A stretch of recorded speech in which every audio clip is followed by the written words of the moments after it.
Additionally, without objection, the following members are waived onto the subcommittee for the purpose of participating in today's hearing: Mr. Burchett of Tennessee, Ms. Luna of Florida, Mr. Getz of Florida, Mr. Burleson of Missouri, Mrs. Ocasio-Cortez of New York, and Mr. Ogles of Tennessee. Without objection, so ordered. For today's subcommittee hearing, both the chair and ranking member will have 10 minutes for opening remarks. We may both be giving some of those minutes to other members of our party. I'm now going to recognize myself for 10 minutes. I'm actually going to try to get out of here in about 4, and then we'll give it to some of my friends over here. Good morning and welcome to the most exciting subcommittee in Congress this week, the Subcommittee on National Security, the Border, and Foreign Affairs, for discussion of unidentified anomalous phenomenon. I'd like to thank the brave military pilots and personnel, such as the witnesses on the panel today, for sharing their stories on how they have engaged UAPs, which has brought attention to this matter. Curiosity and speculation from all walks of life have generated interest in studying what UAPs are and what threats they may pose. I will say that when I was younger in school, I read a book, a 1966 book called Flying Saucers, Serious Business, and for a while, when I was a little bit younger, I thought it was the most important issue out there. The lack of transparency regarding UAPs, which was one of the themes of that book,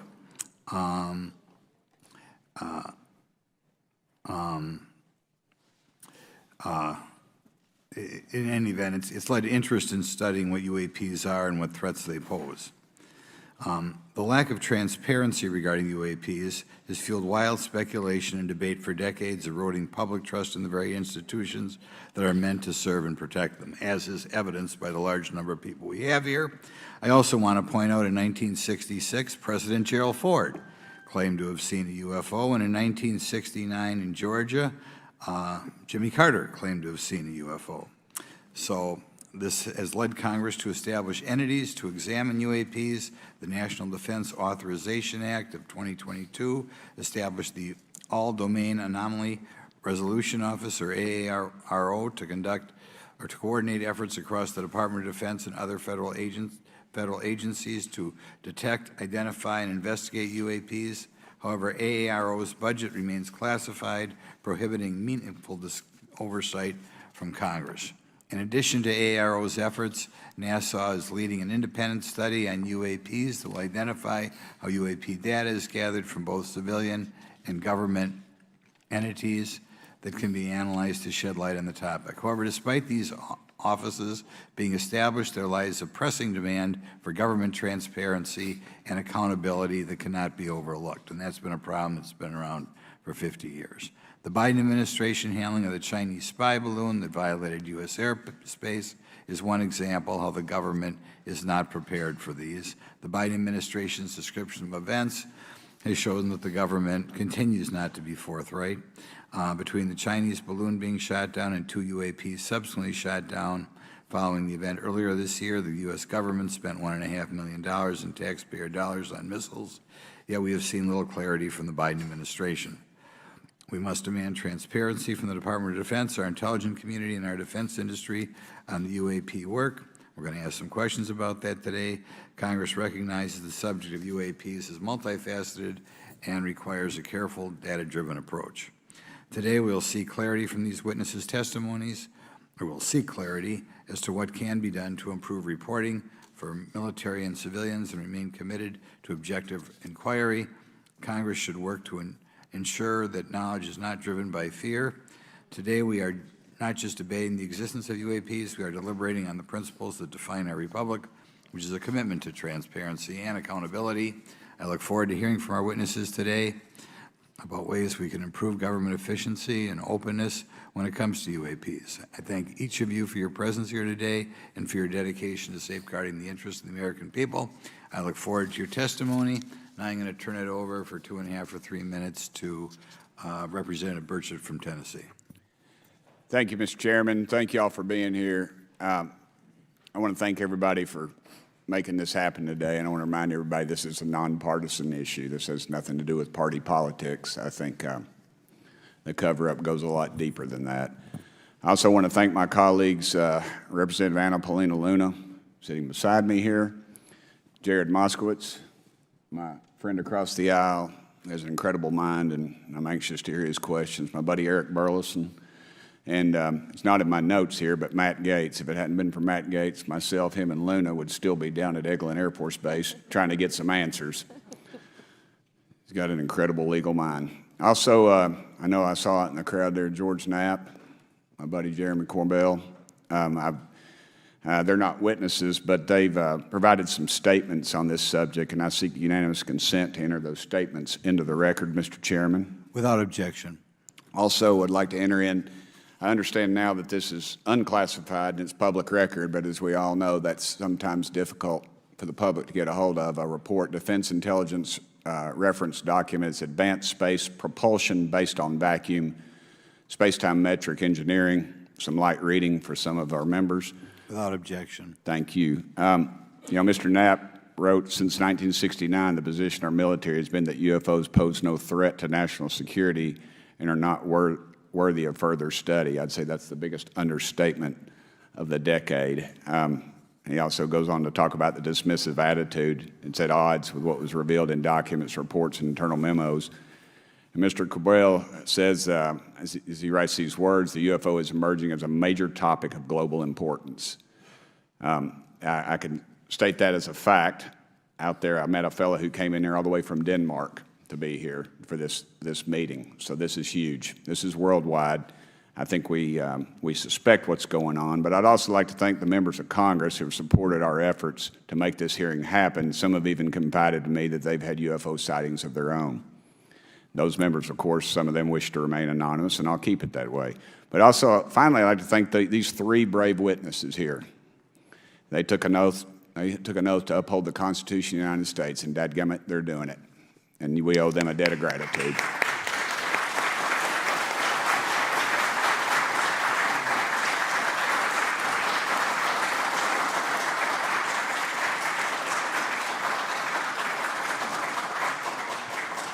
Y'all quit clapping. You're cutting in on my time. Just kidding. These folks, they've got nothing to gain from this, and I think you're going to find out that they've endured quite a few slings and arrows. We need to remember them in our prayers and their families. And I'm thankful to them for their honest testimonies. They have done interviews and appeared in documentaries like Accidental Truth to get their stories out there, and now they are all here to testify under oath for Congress. It's been so difficult to get here today. I've said, in the Baptist church, we'd say that the devil's in our way. And the devil has been in our way through this thing. We've run into roadblocks from members, from the intelligence community, the Pentagon. I proposed legislation to go in the FAA reauthorization that just said if an airline pilot has a sighting, that when he makes that report to the FAA, that it would come to Congress. But I was told that the intelligence community did not like that, and the amendment was not even heard in committee. I think it's time for this country to take back our country. We need to tell the folks at the Pentagon, they work for us. Dadgummit, we don't work for them. And that's exactly the point. This is an issue of government transparency. We can't trust a government that does not trust its people. We're not bringing little green men or flying saucers into the hearing. Sorry to disappoint about half y'all.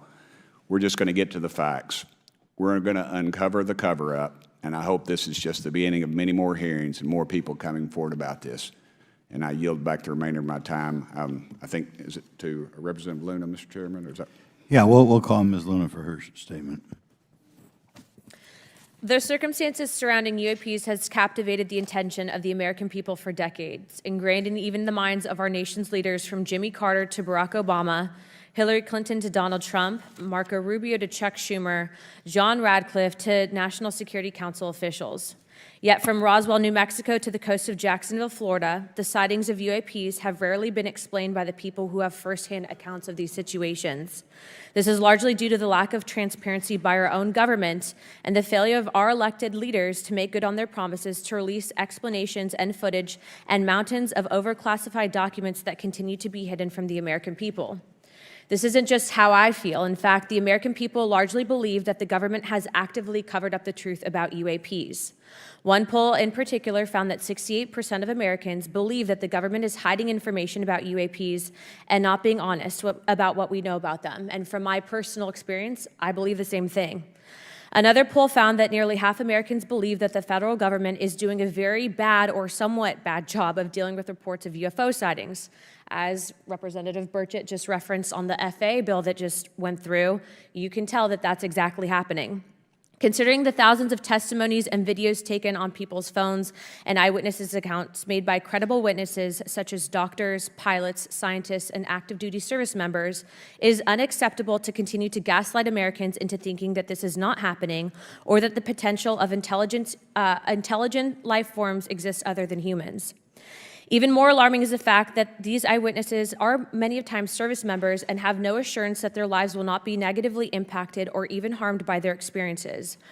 In being an active duty service member working on an airfield, I've had conversations with many pilots where they were in fear of coming forward for retribution and or being taken off flight status. How do we know this? Because the government has said nothing to assure us otherwise. They have also did nothing to calm the concerns of over 20% of Americans who have reported to have seen UFOs or UAPs. We are simply told not to question the government and that the government has it under control. Today is the first hearing of its kind where we will attempt to get down to the bottom of what is actually happening with UAPs. But we will hear from people who have had personal sightings rather than Pentagon bureaucrats who have always been sent to stonewall our investigations. Just so that the press knows and the people know, we were even denied access to a classified briefing in a SCIF prior to this hearing due to the amount of hoops that we had to jump through to grant temporary clearance to witness Grush, who has knowledge of classified information. It is time to have an open-minded discussion on this topic, to hear the evidence and understand the magnitude of what this means, not just for our nation, but for humanity. Thank you, Chairman. I yield back the rest of my time. Thank you very much, and I'd like to thank you and Mr. Burchett for bringing this topic to my attention. Now we'll recognize National Security Subcommittee Ranking Member Garcia for 10 minutes. Well, thank you, Mr. Chairman, and I want to thank first our witnesses for joining us today. I want to begin by thanking you all for your service to our country and for sharing your voices today and your courage to be here as well. To Mr. Graves, particularly grateful to you to spend some time that we had for you to share with candor some of your experiences, so I appreciate that as well. I do want to thank all the members of our subcommittee today and also those that are here and have waved on for their incredible interest in this issue, particularly to Congressman Burchett. I know that your leadership has brought us to this place today, and I want to thank you for that, as well as everyone else that's been engaged in this work. I also want to thank the oversight staff, who I know has been working very hard to ensure that today's hearing is serious, that it's transparent, and that it also provides appropriate answers, as our oversight body always demands. Now, it's really important that we're here in a bipartisan way to have this conversation, which really, to the heart of it, is about national security and key to the subcommittee's core purpose. This is the subcommittee on national security of the Oversight Committee. Now, our witnesses will testify today that UAPs have posed a serious safety threat, and we must understand this. More broadly, we're dealing with real questions that get to the heart of our faith in government. Faith in our institutions, as we all know, is at an all-time low. Partisanship and alternative facts make it too easy to doubt narrative or our institutions. But this hearing will offer the public unique perspectives, building on years of reporting by both federal agencies and the independent media. Now, some of the earliest reporting on this issue was a groundbreaking 2017 New York Times report, which revealed research, as we know now, on unidentified anomalous phenomena, or as many call UFOs, by the Defense Intelligence Agency.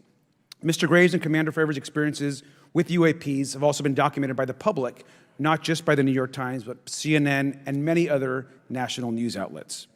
Now, the Office of the Director of National Intelligence has published public reports documenting UAPs, and on June 9, 2022, NASA announced that the agency is commissioning a study to, of course, examine unidentified anomalous phenomena. Now, the sheer number of reports, whistleblowers, and stories of unidentified anomalous phenomena should raise real questions and warrant investigation and oversight, and that's why we are here today. Now, pilots have reported encounters for years. Now, because of the stigma around reporting these incidents, we still don't have a complete picture of actually what's going on, particularly as our witnesses will testify on the civilian side, and that is a real problem that we have today in the country. Now, it's very important that we show that Democrats and Republicans in Congress can come together in a bipartisan way to cut through misinformation and to look at the facts in a serious and thoughtful manner. If we are to advance oversight and public disclosure, we must also gain the broad support of the public. We will succeed getting facts out to the public faster if there is a broad public support as part of the process. Now, I understand fully the Department of Defense is hesitant to share information that could also undermine our national security by revealing information on the capabilities of our own aircraft, our sensors, and other sensitive material. At the same time, many people believe that we're withholding information from them, and that is dangerous also. I believe in openness and transparency. That is also the role of Congress, and I want to trust that the American people will be able to weigh the evidence and make up their own minds. Now, we have incidents where sensors, sometimes even multiple types of sensors, detect things that we cannot explain. UAPs, whatever they may be, may pose a serious threat to our military or civilian aircraft, and that must be understood. Now, my career and training as a longtime and career educator and teacher and researcher tell me that we should never rule anything out. We know that our space, of course, is vast and undiscovered. I also want to note that Mr. Sean Kirkpatrick, director of the All-Domain Anomaly Resolution Office, the component of the DoD office that investigates UAP data, has testified before the Senate this year that his unit has found no evidence of extraterrestrial activity. NASA has also stated that they don't have evidence of extraterrestrial life either, and we've heard this, of course, from some of our government agencies. And we should remind viewers and witnesses, which I think is really important, that we also cannot share classified information in public settings. But questions, of course, remain that people want to see data and information for themselves.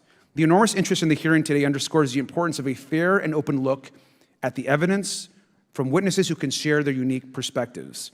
Now, I know I certainly have a lot of questions, and I know that all the members of our committee do as well.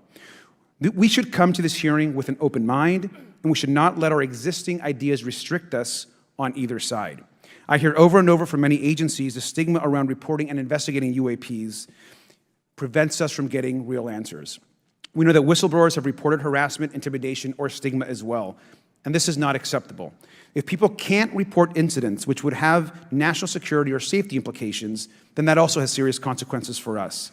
As ranking member of this subcommittee, I know my job would be completely impossible if whistleblowers or others feel intimidated to come before this committee. We can't be afraid of asking questions, and we can't be afraid of the truth.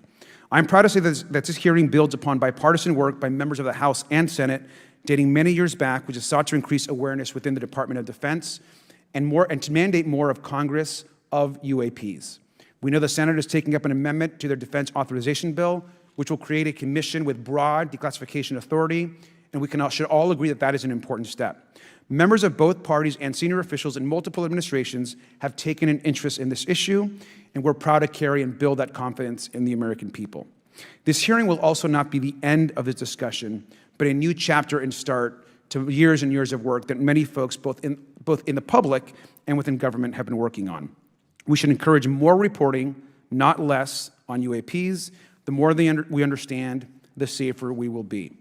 We will hear testimony from witnesses today with a long record of service to the American people and with subject matter expertise. Our witnesses have a unique opportunity to share their perspective, insights, and their experiences with the American people. And I encourage all of my colleagues to engage with these difficult questions with an open mind and to follow the facts on behalf of our country. I also just want to say more broadly that we should look at this hearing and believe that everything is on the table as it relates to UAPs. I think an open mind is absolutely the best. I want to yield 2.5 minutes, the remainder of my time, to the representative from Florida, Representative Moskowitz, for an opening statement. He also has been very much engaged in this issue, and I want to thank him for his leadership. Congressman. Thank you, Ranking Member Garcia. Thank you, Mr. Chairman. I want to thank Tim Burchett and Anna Paulina Luna for their leadership in pushing this hearing forward.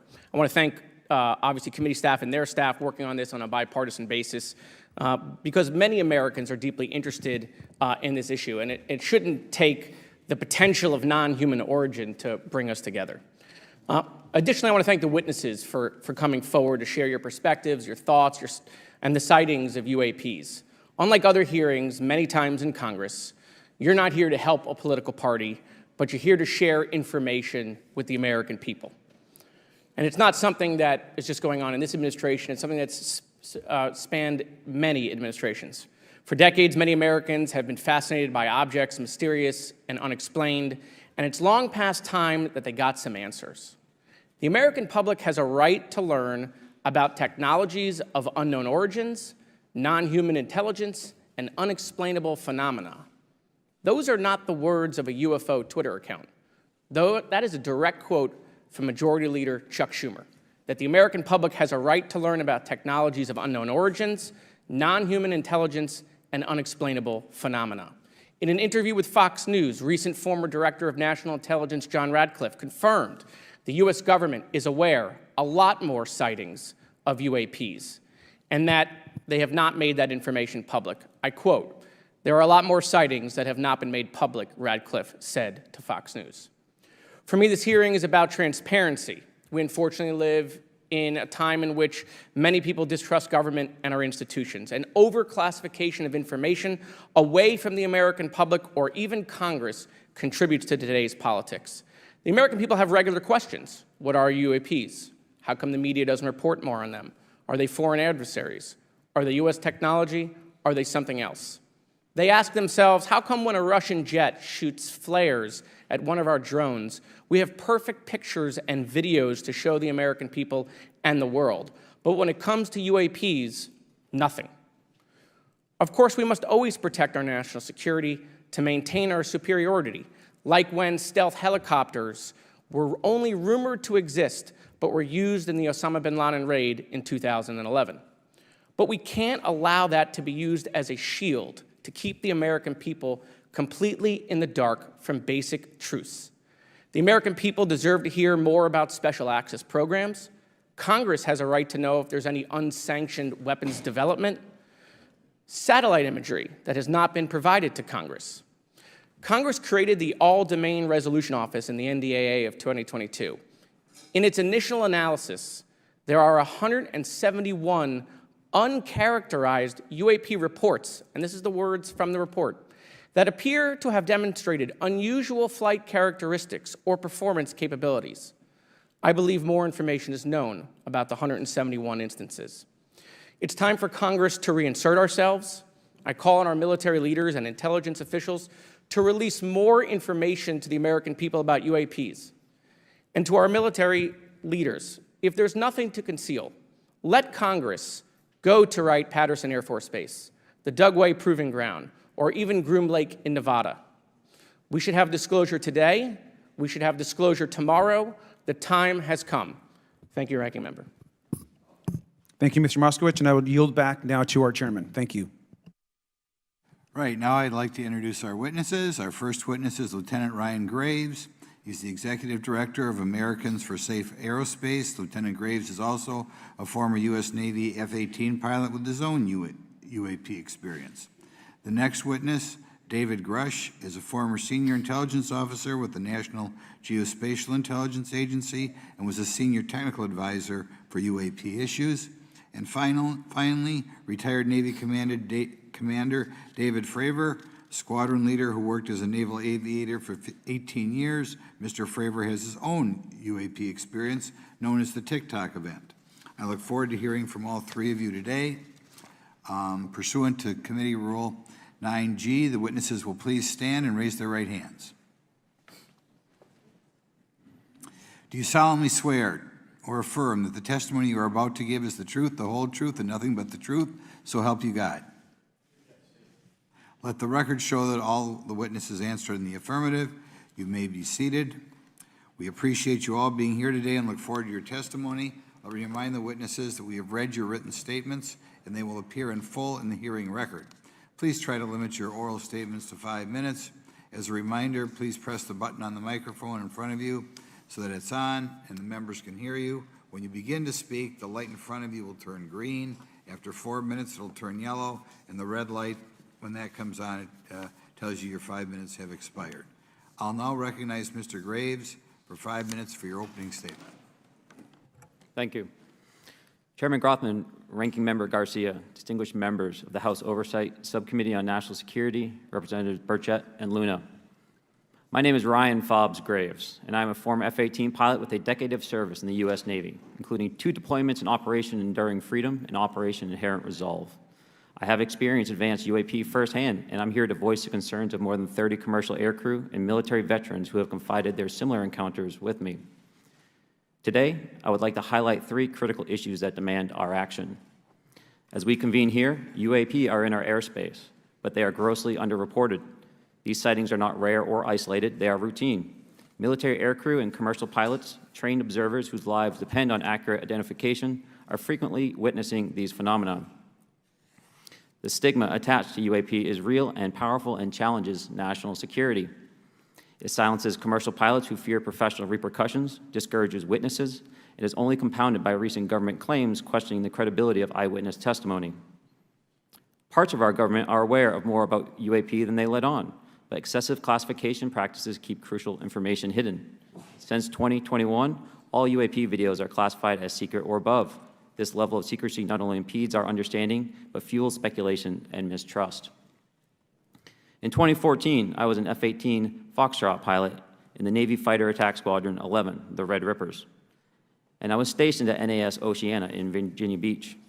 After upgrades were made to our jet's radar systems, we began detecting unknown objects operating in our airspace.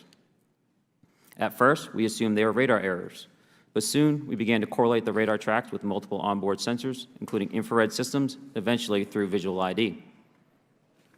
During a training mission in Warning Area Whiskey 72, 10 miles off the coast of Virginia Beach, 2 F-18 Super Hornets were split by a UAP.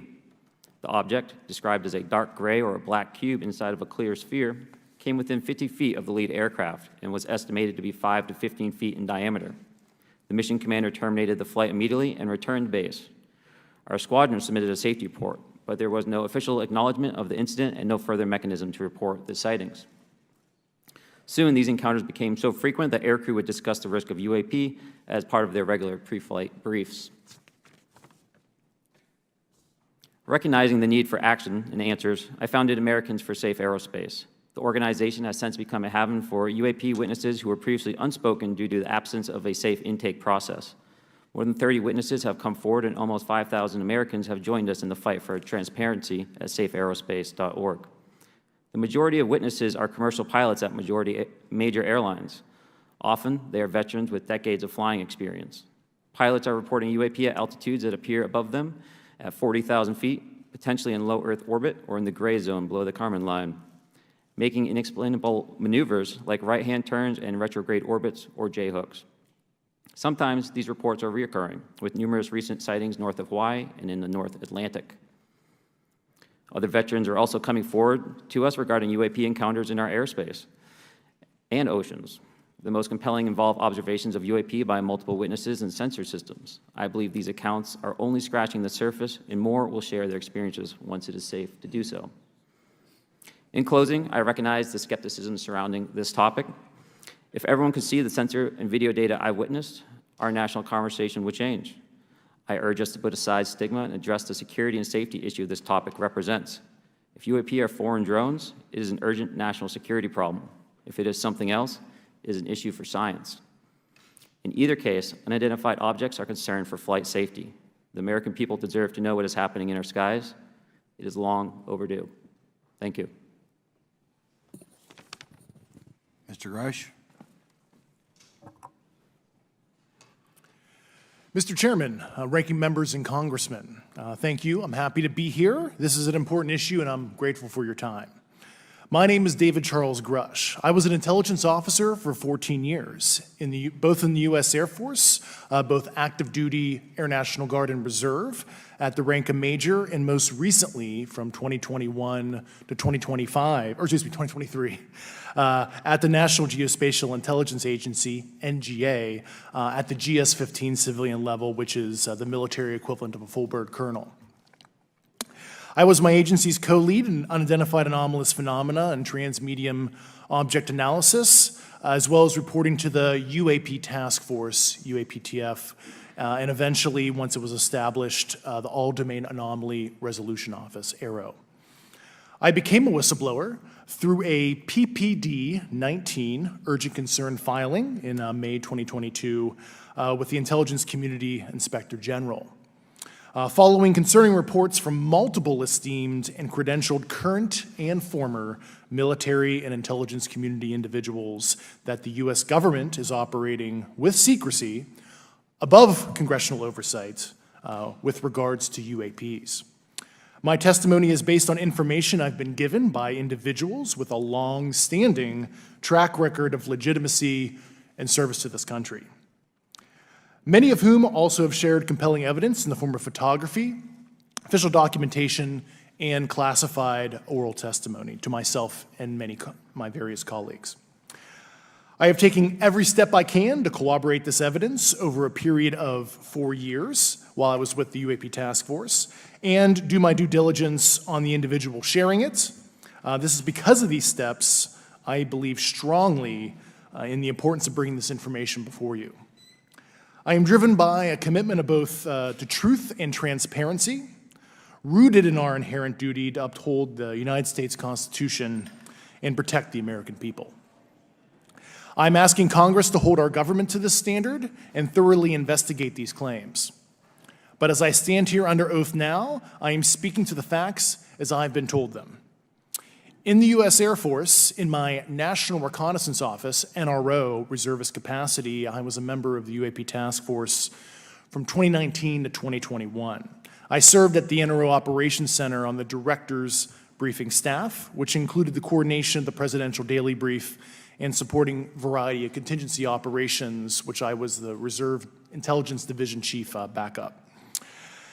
In 2019, the UAP Task Force Director asked me to identify all special access programs and controlled access programs, also known as SAPs and CAPs, we needed to satisfy our congressionally mandated mission, and we were direct report at the time to the DepSecDef. At the time, due to my extensive executive level intelligence support duties, I was cleared to literally all relevant compartments and in a position of extreme trust, both in my military and civilian capacities.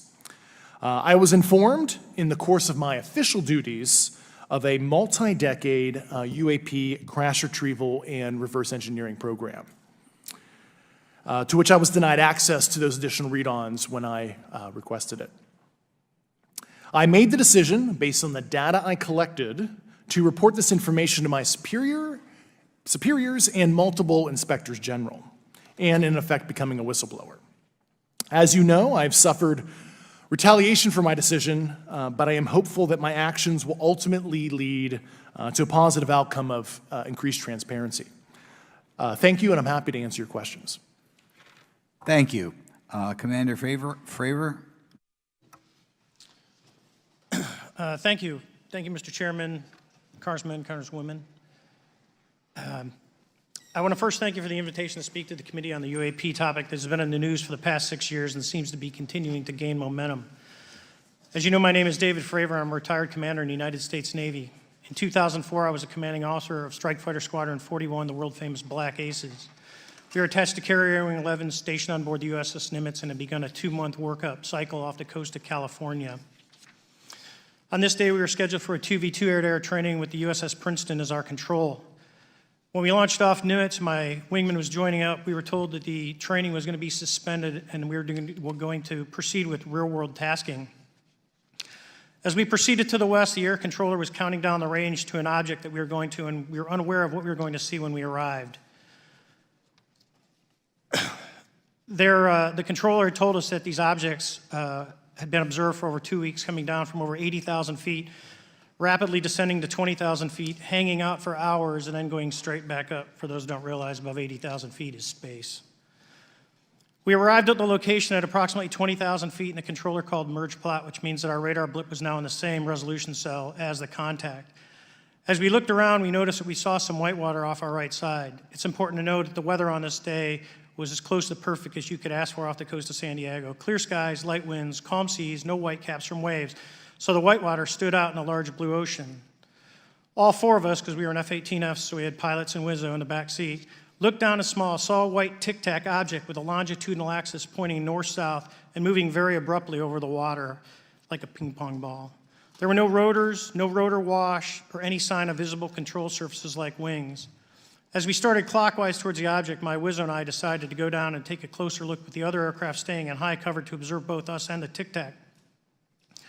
We proceeded around the circle about 90 degrees from the start of our descent, and the object suddenly shifted its longitudinal axis, aligned it with my aircraft, and began to climb. We continued down another 270 degrees, nose low, where the Tic Tac, or we considered 270 degrees to where, and we went nose low to where the Tic Tac would have been. Our altitude at this point was about 15,000 feet, and the Tic Tac was about 12,000. As we pulled nose onto the object, within about a half mile of it, it rapidly accelerated in front of us and disappeared. Our wingmen, roughly 8,000 feet above us, lost contact also. We immediately turned back to see where the whitewater was at, and it was gone also. So as we started to turn back towards the east, the controller came up and said, "Sir, you're not going to believe this, but that thing is at your cat point, roughly 60 miles away in less than a minute." You can calculate the speed. We returned to Nimitz. We were taking off our gear. We were talking to one of my crews that was getting ready to launch. We mentioned it to them, and they went out and luckily got the video that you see, that 90-second video. What you don't see is the radar tape that was never released, and we don't know where it's at, of the active jamming that the object put on an APG-73 radar, and I can get into modes later if you're interested. What is shocking to us is that the incident was never investigated. None of my crew were ever questioned. Tapes were never taken, and after a couple days, it turned into a great story with friends. It wasn't until 2009 till Jay Stratton had contacted me to investigate.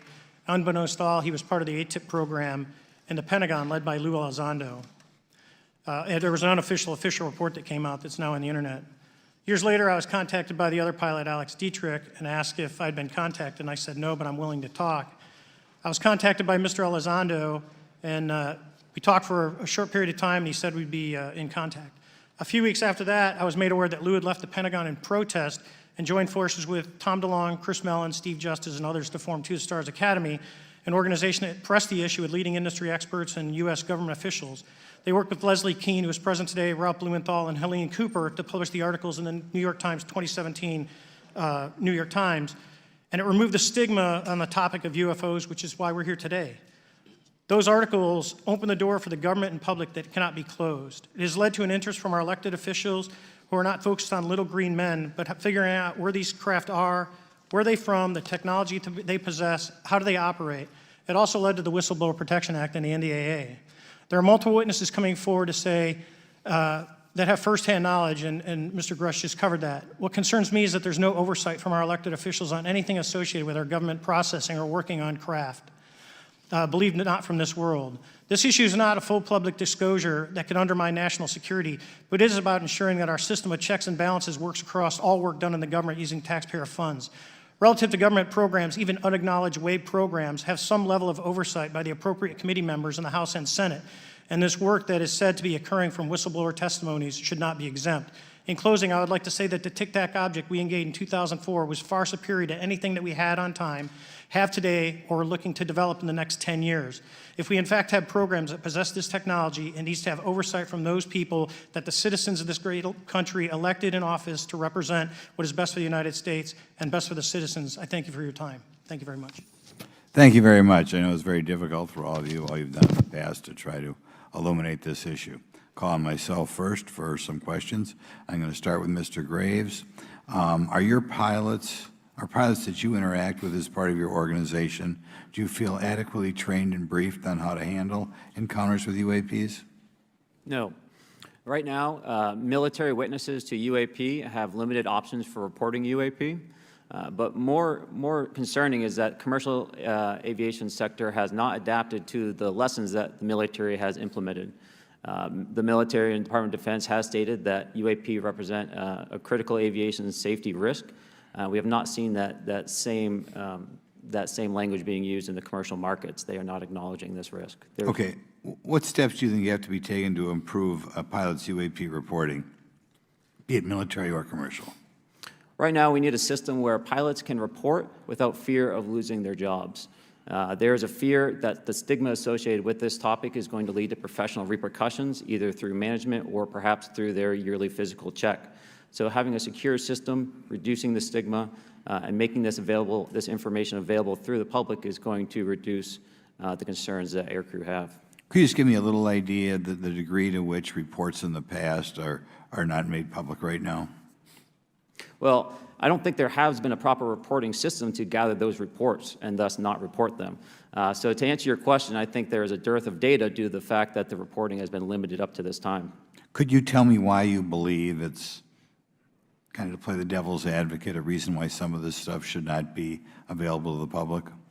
There's certainly some national security concerns when we use our advanced sensors in our tactical jets to be able to identify these objects. However, there's no reason that the objects themselves would be classified. I would be curious to see how the security classification guideline actually spells out the different nuances of how this topic is classified from the perspective of UAP, not national security. I'll give you a follow-up on that. Assuming that there are reasons why not all this should be made public, this has been around for a long period of time. Can any of the three of you think of any reason why anything related to UAPs, say 15 years and back, should not be immediately made public? I think one of it is acknowledging a vulnerability, both from a collection and I'll just say a countermeasure perspective. So it's We'll go say- that we haven't cracked for many years. Yeah. Even say 20 years back. Is there any reason why when you go back that far, things shouldn't be made public?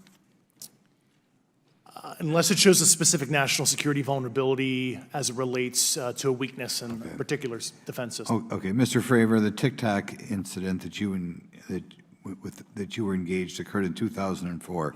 What kind of reporting took place after that incident? None. We had a standard debrief where the backseaters went down to our carrier intel center and briefed what had happened, and that was it.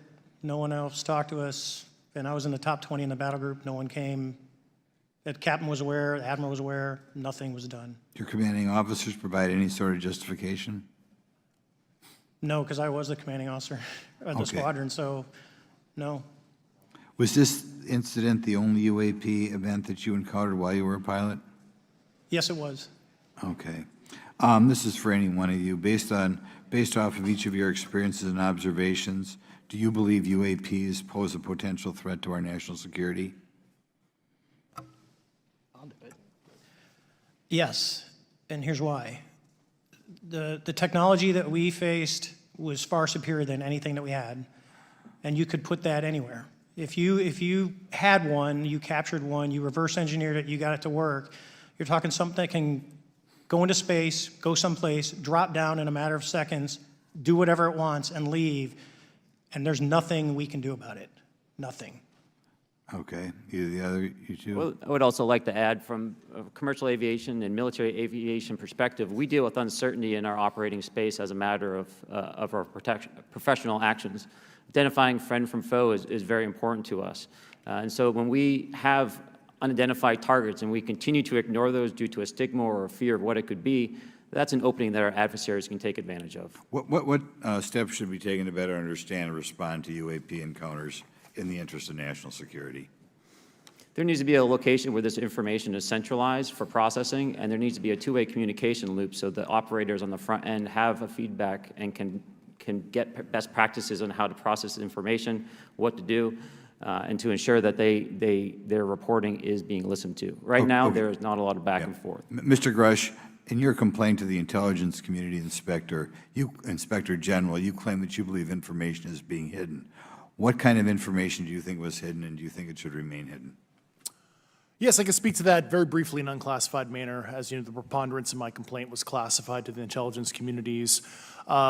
Both material acquisition and exploitation activity, also baselining the UAPs, but not sharing it with intelligence professionals that are actually doing step briefs to pilots, that kind of information. Yeah. Okay. Thank you very much. Now we'll go to Mr. Garcia. Thank you. Again, thank you all for your service and for testifying today. Want to just talk about the UAPs as it relates to what we're seeing in the pilots' interaction with UAPs. Particularly, Mr. Graves, one of the, I think, concerns that from members of this committee is this idea that pilots, there's no system to actually report UAPs and the stigma around pilots. And so can you just briefly, you mentioned that you're working with 30 pilots right now that have had encounters with UAPs, but you've also, I believe, discussed and know of many more pilots. This is just those that you're currently working with. Is that correct? Can you expand on that? Certainly. I'll break that down in two ways. First, when we were first experiencing these objects off the eastern seaboard in the 2014 to 2015 time period, Anyone that had upgraded their radar systems were seeing these objects. So there was a large number of my colleagues that were detecting these objects off the eastern seaboard. They were further correlating that information with their other onboard sensors, and many of them also had their own eye sightings as well of these objects. Now, that was our personal firsthand experience at the time. Since then, as I've engaged this topic, others have reached out to me to share their experiences, both on the military side as well as the commercial aviation side. On the military aviation side, veterans that have recently got out have shared their stories and have expressed how the objects we were seeing in 2014, 2015 continued all the way to 2019, 2020, and beyond. And so it became a generational issue for naval aviators on the eastern seaboard. This was something we were briefing to new students. This is something that was included in the notice to airmen to ensure that there was no accidents. And now with commercial aviators, they are reaching out because they're having somewhat similar experiences as our military brothers and sisters, but they do not have any reporting system that they can send us to. And let me just add, both to Mr. Fravor as well as Mr. Graves, not having this system for reporting, would you both agree that it's harmful to not just our national security interests, but to understand this phenomenon of what's happening with UAPs? I think it's actually a travesty that we don't have a system to correlate this and actually investigate. You know, so if you took the East Coast, you know, there's coastal radars out there that monitor our air defense identification zone, so out to 200 miles. They can track these, you know, so when you see them, they could actually go and pull that data and get maneuvering. And instead of just having the airplanes, there's other data sources out there. And I've talked to other government officials on this. So you need a centrally located repository that these reports go to. So if you just stuck it in DOD, you wouldn't get anything out of the Intelligence Committee because they have a tendency not to talk. But if you had a central location where these reports would come in, not just military, but also commercial aviation, because there's a lot of that going on, especially if you talk to anyone that flies from here to Hawaii, over the Pacific, they see odd lights. So I think you need to develop something that allows you a central point to collect the data in order to investigate. Mr. Graves? I would concur with everything Mr. Fravor said. I'll continue to say that the commercial pilots that have reached out to me through Americans for Safe Aerospace are doing so because they don't feel there's another way for them to report this safety issue. And I think one of the clear outcomes of this hearing already is that there has to be a safe and transparent reporting process for pilots, both on the commercial side and the military side, to be able to report UAPs in a way that's also transparent, but also understands the scope of our national security interests and what may be classified or not. But I think there has to be some sort of system, and so that's something that I hope can be an outcome that this committee can work on. Is there anything else for the two of you briefly beyond this reporting system that you think that we can do as a government to encourage and facilitate more civilian reporting? I think we're doing it right now. Okay, great. I think this hearing is going to show the American people that their government takes this topic seriously. And how about civilians that may not be pilots? What kind of process could be in place for civilians who are not pilots, who may have UAP encounters? Do either of you have any suggestions that could facilitate that? My recommendations would be to make that a sensor-centric operation in order to make it as objective as possible. Okay. Sir, Mr. Fravor? No, I agree with Mr. Graves on that. Okay. Just briefly, I also just want to note, particularly for the two pilots, and I have a question for Mr. Grush. One of the things that I found fascinating in our discussion, Mr. Graves, last night as well, is that you both described UAPs and formations and the way they are observed in space or in our air, and the way that they move is essentially ways in which current technology or aircraft that we know of are unable to actually function or move. And so will you just, for the public record, again, once again, briefly just either describe or note that aircraft that are being witnessed, particularly by the 30 folks that you're working with, are essentially outside the scope of anything that we know of today and the technology we have today. Mr. Graves, Mr. Fravor? Yes, the objects that are being seen by commercial pilots are performing maneuvers that are unexplainable due to our current understanding of our technology and our capabilities as a country, and that applies for the military as well. Mr. Fravor? Yeah, I concur with that. We have nothing that can stop in midair and go the other direction, nor do we have anything that can, like in our situation, come down from space, hang out for 3 hours, and go back up. Thank you. My last question, and sometimes I know that you have also said some of these answers in the past, but we're trying to get them on the public record as well, which is really important. Mr. Gresh, finally, do you believe that our government is in possession of UAPs? Absolutely, based on interviewing over 40 witnesses over 4 years. And where?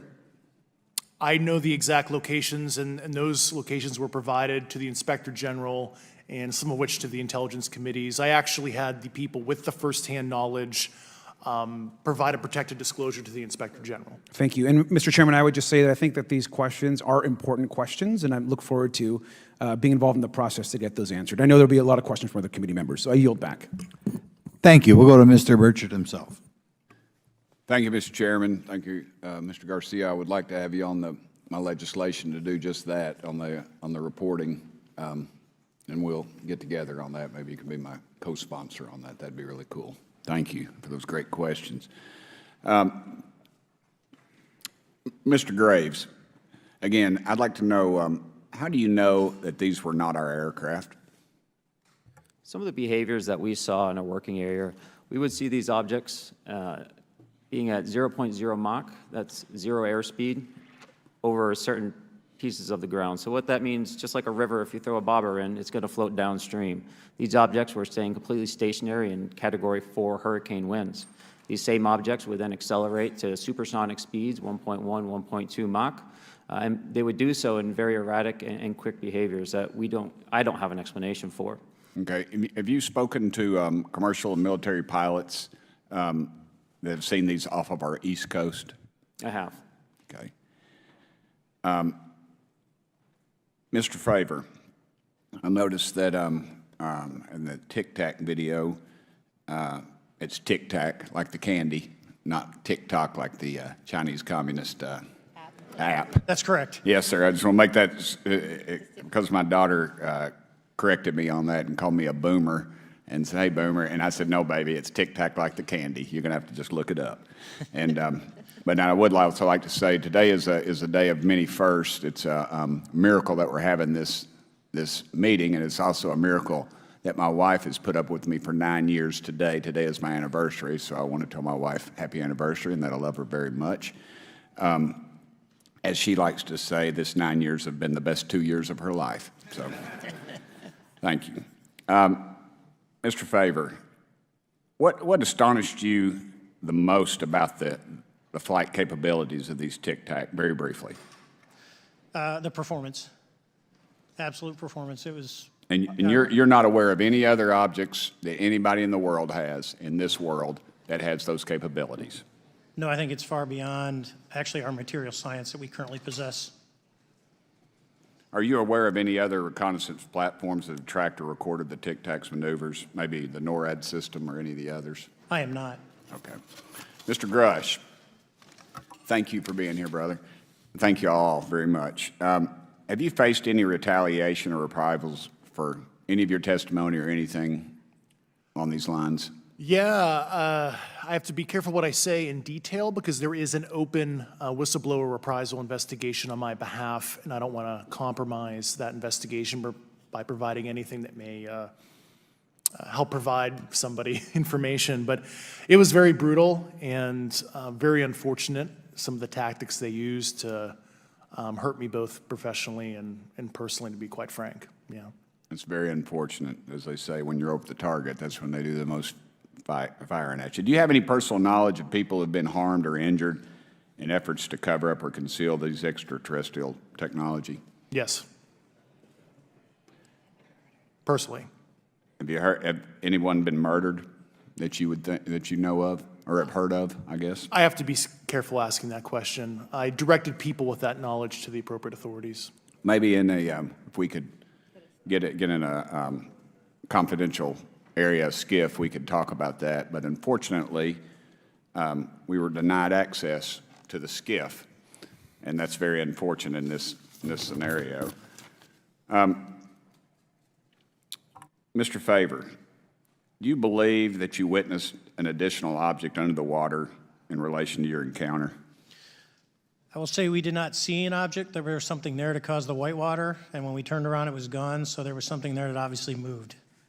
Okay, it was not the same object though that you were looking at, correct? No, we actually joked that the Tic Tac was communicating with something when we came back, and because the whitewater disappeared.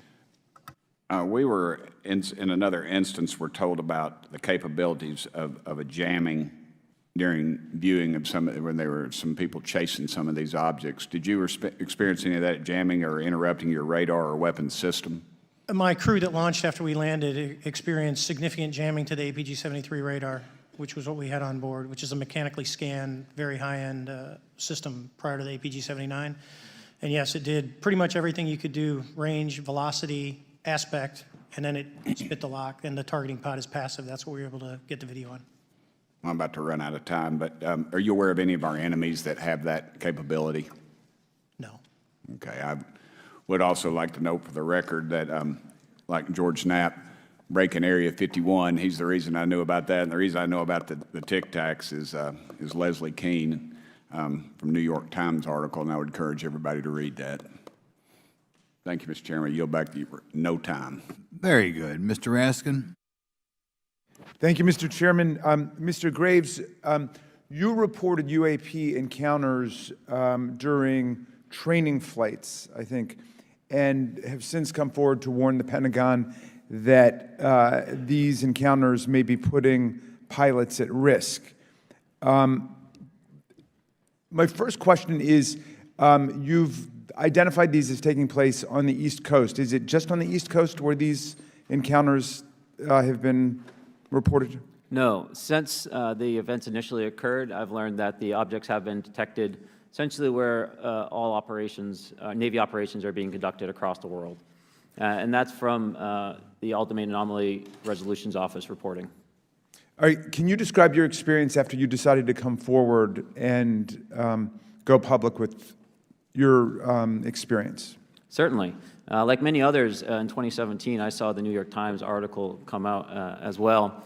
And for me, it was special because I recognized the voices on the video. I recognized the video itself. I had seen it when it was taken. I seen it when it was debriefed. And so that was kind of shook me because I realized that this problem was still ongoing. And so I reached out to colleagues back on the East Coast and realized that this was still a safety risk that they were dealing with, that they had essentially hit a wall with how they could move forward on this conversation. It was at that point when I decided to try to move the conversation forward myself. Are there common characteristics to the UAPs that have been cited by different pilots, and can you describe what the convergence of descriptions is? Certainly. We were primarily seeing dark gray or black cubes inside of a clear sphere. I'm sorry, dark gray or black cubes? Yes, inside of a clear sphere, where the apex or tips of the cube were touching the inside of that sphere. And that was primarily what was being reported when we were able to gain a visual tally of these objects. And that occurred over almost 8 years. And as far as I know, it's still occurring. I take it that you're arguing what we need is real transparency in a reporting system so we can get some clarity on what's going on out there, because there are many pilots in your situation, but we should have a way of developing a systematic inventory of all of such encounters. Is that right? Yes, and I think we need both transparency and the reporting. We have the reporting, but we need to make sure that information can be promulgated to commercial aviation as well as the rest of the populace. Mr. Grush, what about you? What was your experience after you came forward? Well, it's only been about 2 months or so I guess my experience has been overwhelming support from former colleagues of mine that have privately messaged me, and I do appreciate that. But I do have knowledge of active planned reprisal activity against myself and other colleagues, and it's very, very upsetting to me. Coming from where? Certain senior leadership at previous agencies I was associated with. And that's all I'll say publicly, but I can provide more details in a closed environment. Okay. Well, I hope you understand that there would be bipartisan rejection of any attempt to vilify, demonize, or engage in other reprisals against our witnesses and people who are telling the truth from their perspective. Yeah, there were certain colleagues of mine that were brutally administratively attacked, and it actually makes me very upset as a leader to see that happen to other coworkers and actually superiors of mine over the last 3 years. How do you account for that response? That seems like a bizarre response. I call it administrative terrorism. That's their quiver, their tool in the toolbox to silence people, especially the career government service cares about their career, cares about their clearance, their reputation to climb the ladder. And when you threaten that float, career path, a lot of people back off. But I'm here to represent those people, so. Mr. Fravor, what about you? What has your experience been since you've come forward with your perspective on this? Actually, I've been treated very well. And the 6 people that were involved, myself included, all of them have or will be retiring from the military as 05s or 06s. And all my friends that are very senior, 3 and 4 stars, I've talked to them. They believe, they understand there's a problem. But no, I was actually treated really well. And what is your general interpretation of these phenomena, or what is your current thinking of trying to make sense of them? Well, I'll say, I'm not like a UFO fanatic. It's not me. But I will tell you that what we saw with 4 sets of eyes over a 5-minute period, still, there's nothing, we have nothing close to it. It was amazing to see. I told my buddy I wanted to fly it, but yeah, it's just an incredible technology. All right, Mr. Chairman, thank you very much. I'll yield back to you. Thanks. On to Ms. Luna. Mr. Grush, in speaking to you yesterday, I just wanted to follow up on Representative Raskin's questions. In the last couple of years, have you had incidences that have caused you to be in fear for your life for addressing these issues? Yes, personally. Okay. Yeah. I just want everyone to note that he's coming forward in fear of his life. To put in perspective, if they were really not scared about this information coming out, why would someone be intimidated like that? To your knowledge, are NHIs working with adversarial foreign governments in either technology exchange programs or back engineering programs? I don't have data on that. I'm not sure. Have you heard or you had people come forward to present that evidence? Not that particular evidence that you just espoused. Okay, on the 19th of April, Dr. Kirkpatrick, head of AARO, had said that he did not find any evidence of UAPs. You also stated that you had, in your interview, that you had briefed him on information that you were uncovering, but that he did not follow up with you. Were the items that you divulged to him pertinent to national security? Yes, him and I had a classified conversation in April 2022 before he took over AARO in July 2022, and I provided him some concerns I had. Do you know why he might not have followed up with you? Unfortunately, I cannot read his mind. I wish he did. I was happy to give sage counsel to him on where to look when he took the helm of AARO. Okay, and then my last question for you before I move to Mr. Graves is you received prior approval from the Defense Department to speak on certain issues, correct? Correct, through DOPSR, DoD Pre-Publication and Security Review, and I just want to remind the public, they're just looking from a security perspective. These are my own personal views and opinions, not the department's. Okay, I'm asking that though mainly because I think that there are many people that would like to discredit you. So it does bring a certain amount of credibility to your testimony. I'm required by law to do that as a former intelligence officer, or I go to jail for revealing classified information. Yeah, we don't want you to go to jail. My next question would actually be for Mr. Graves. Can you please explain to me in detail the event that occurred at Vandenberg Air Force Base? Certainly. In the 2003 timeframe, a large group of Boeing contractors were operating near one of the launch facilities at Vandenberg Air Force Base when they observed a very large 100-yard sided red square approach the base from the ocean and hover at low altitude over one of the launch facilities. This object remained for about 45 seconds or so before darting off over the mountains. There was a similar event within 24 hours later in the evening. This was a morning event, I believe 8:45 in the morning. Later in the evening, post-sunset, there were reports of other sightings on base, including some aggressive behaviors. These objects were approaching some of the security guards at rapid speeds before darting off. And this is information that was received through one of the witnesses that have approached me at Americans for Safe Aerospace. Was this documented in any official form, whether it was a police blotter? Yes, they had official documentation and records from the event that the witness held over the years. And I'm not going to ask you to do it right now for time reasons, but you would be able to sketch what was witnessed, correct? And have you seen that before on any other equipment and/or during your flight time? I have not seen what they've described. This object was estimated to be almost the size of a football field. and I have not seen anything personally that large. Okay, and then another question on follow-up referencing the gimbal video Go Fast incident. Can you just clarify, because to our understanding, the footage was actually cut off at a certain point, but what happens at the end of that video, just for those Americans specifically that are wanting to know about the rest of that footage? Certainly. There was some uncertainty or instability with the object. It seemed to rock a bit, and that's the last I had seen of the video. Much of the data that I would recommend be analyzed would consist of radar data that would provide precise kinematics on the object, as well as the fleet of objects that were operating nearby. Okay, and follow-up, in regards to the reporting procedures that Mr. Garcia had addressed on, as well as Representative Burchett, with the FAA, to your understanding, pilots that are seeing this, commercial airline pilots, are they receiving cease and desist letters from corporations for coming forward with information in regards to safety for potential airline passengers? I have been made privy to conversations with commercial aviators who have received cease and desist orders. So the American public should know that corporations are putting their own reputations on the not the line, but ahead of the safety of the American people. And I think, would you agree with that statement? It appears so. Okay. And I guess this would be my last, I'm out of time. I yield. I'll be back. Good. Mr. Moskowitz. Thank you, Mr. Chairman. Gentlemen, let's talk about the laws of physics for a second. Mr. Graves and Commander Favor, I heard you talk about speed. When those objects broke the sound barrier, did they make a sonic boom?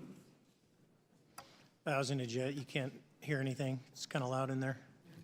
Yeah, you're not able to actually personally tell within the vehicle. I will say the objects that we were seeing, they were spherical, and they were observed up to Mach 2, which is a very non-aerodynamic shape. What about G-forces? Let's talk about G-forces of those vehicles. Could a human survive those G-forces with known technology today? No. No, not for the acceleration rates that we observed. Okay. What about what they look like? How close did you get? Did you see a seam or a rivet or a section? And what I mean is, obviously, the jets you're flying have all those things. Did these objects have those? Do you want to go, Ryan? I didn't have the detail to be able to tell that. So we got within a half mile of Tic Tac, which people say that's pretty far, but in airplanes, that's actually relatively close. No, it was perfectly white, smooth, no windows, although when we did take the original FLIR video that is out there, when you put it on a big screen, it actually had two little objects that came out of the bottom of it. But other than that, no windows, no seams, no nothing. Mr. Grush, as a result of your previous government work, have you met with people with direct knowledge or have direct knowledge yourself of non-human origin craft? Yes, I personally interviewed those individuals. Mr. Grush, as a result of your previous government work, have you met with people with direct knowledge or have direct knowledge yourself about ATs, advanced technologies that the U.S. government has? Based on conventional advanced tech, I was briefed to the preponderance of the Defense Department's both space and aerospace compartmented programs, yeah. Do you have knowledge or do you have reason to believe that there are programs in the advanced tech space that are unsanctioned? Yes, I do. Okay. Yeah. And when you say that they're above congressional oversight, what do you mean? Complicated question. So there's, some, I would call it abuse here. So congressional oversight of conventional special access programs, so I'll use Title 10, so DOD as an example, right? So 10 U.S. Code Section 119 discusses congressional oversight of SAPs, discusses the DepSecDef's ability to waive congressional reporting. However, the Gang of Eight is at least supposed to be notified if a waived or waive bigoted unacknowledged SAP is created, and that's public law. Well, so that how does, I don't want to cut you off, but how does a program like that get funded? I will give you generalities. I can get very specific in a closed session, but misappropriation of funds and Does that mean self-fund. that there is money in the budget that is said to go to a program, but it doesn't, and it goes to something else? Yes, I have specific knowledge of that. Yep. Do you think U.S. corporations are overcharging for certain tech they're selling to the U.S. government, and that additional money is going to programs? Correct, through something called IRAD. Okay. Satellite imagery. Let's talk about satellite imagery. We have satellites all over the place, some that we're aware of and many that we're not aware of, right? We're taking pictures of everything at every point and second. Mr. Grush, are you aware, do you have direct knowledge, or have you talked to people with direct knowledge that there are satellite imagery of these events? That was one of my primary tasks at NGA, since we process, exploit, and disseminate that kind of information. I've seen multiple cases, some of which, to my understanding, and of course, I left NGA in April, so that's my information cutoff date. But I personally reviewed both what we call overhead collection and from other strategic and tactical platforms that I could not even explain prosaically. And I have a degree in physics, by the way, as well. And I am aware that you guys have not seen these reports, unfortunately. And I don't know why. Do you have direct knowledge, or you've spoken to people with direct knowledge that this imagery applies to crash sites, crash imagery? I can't discuss that in an open session. Okay.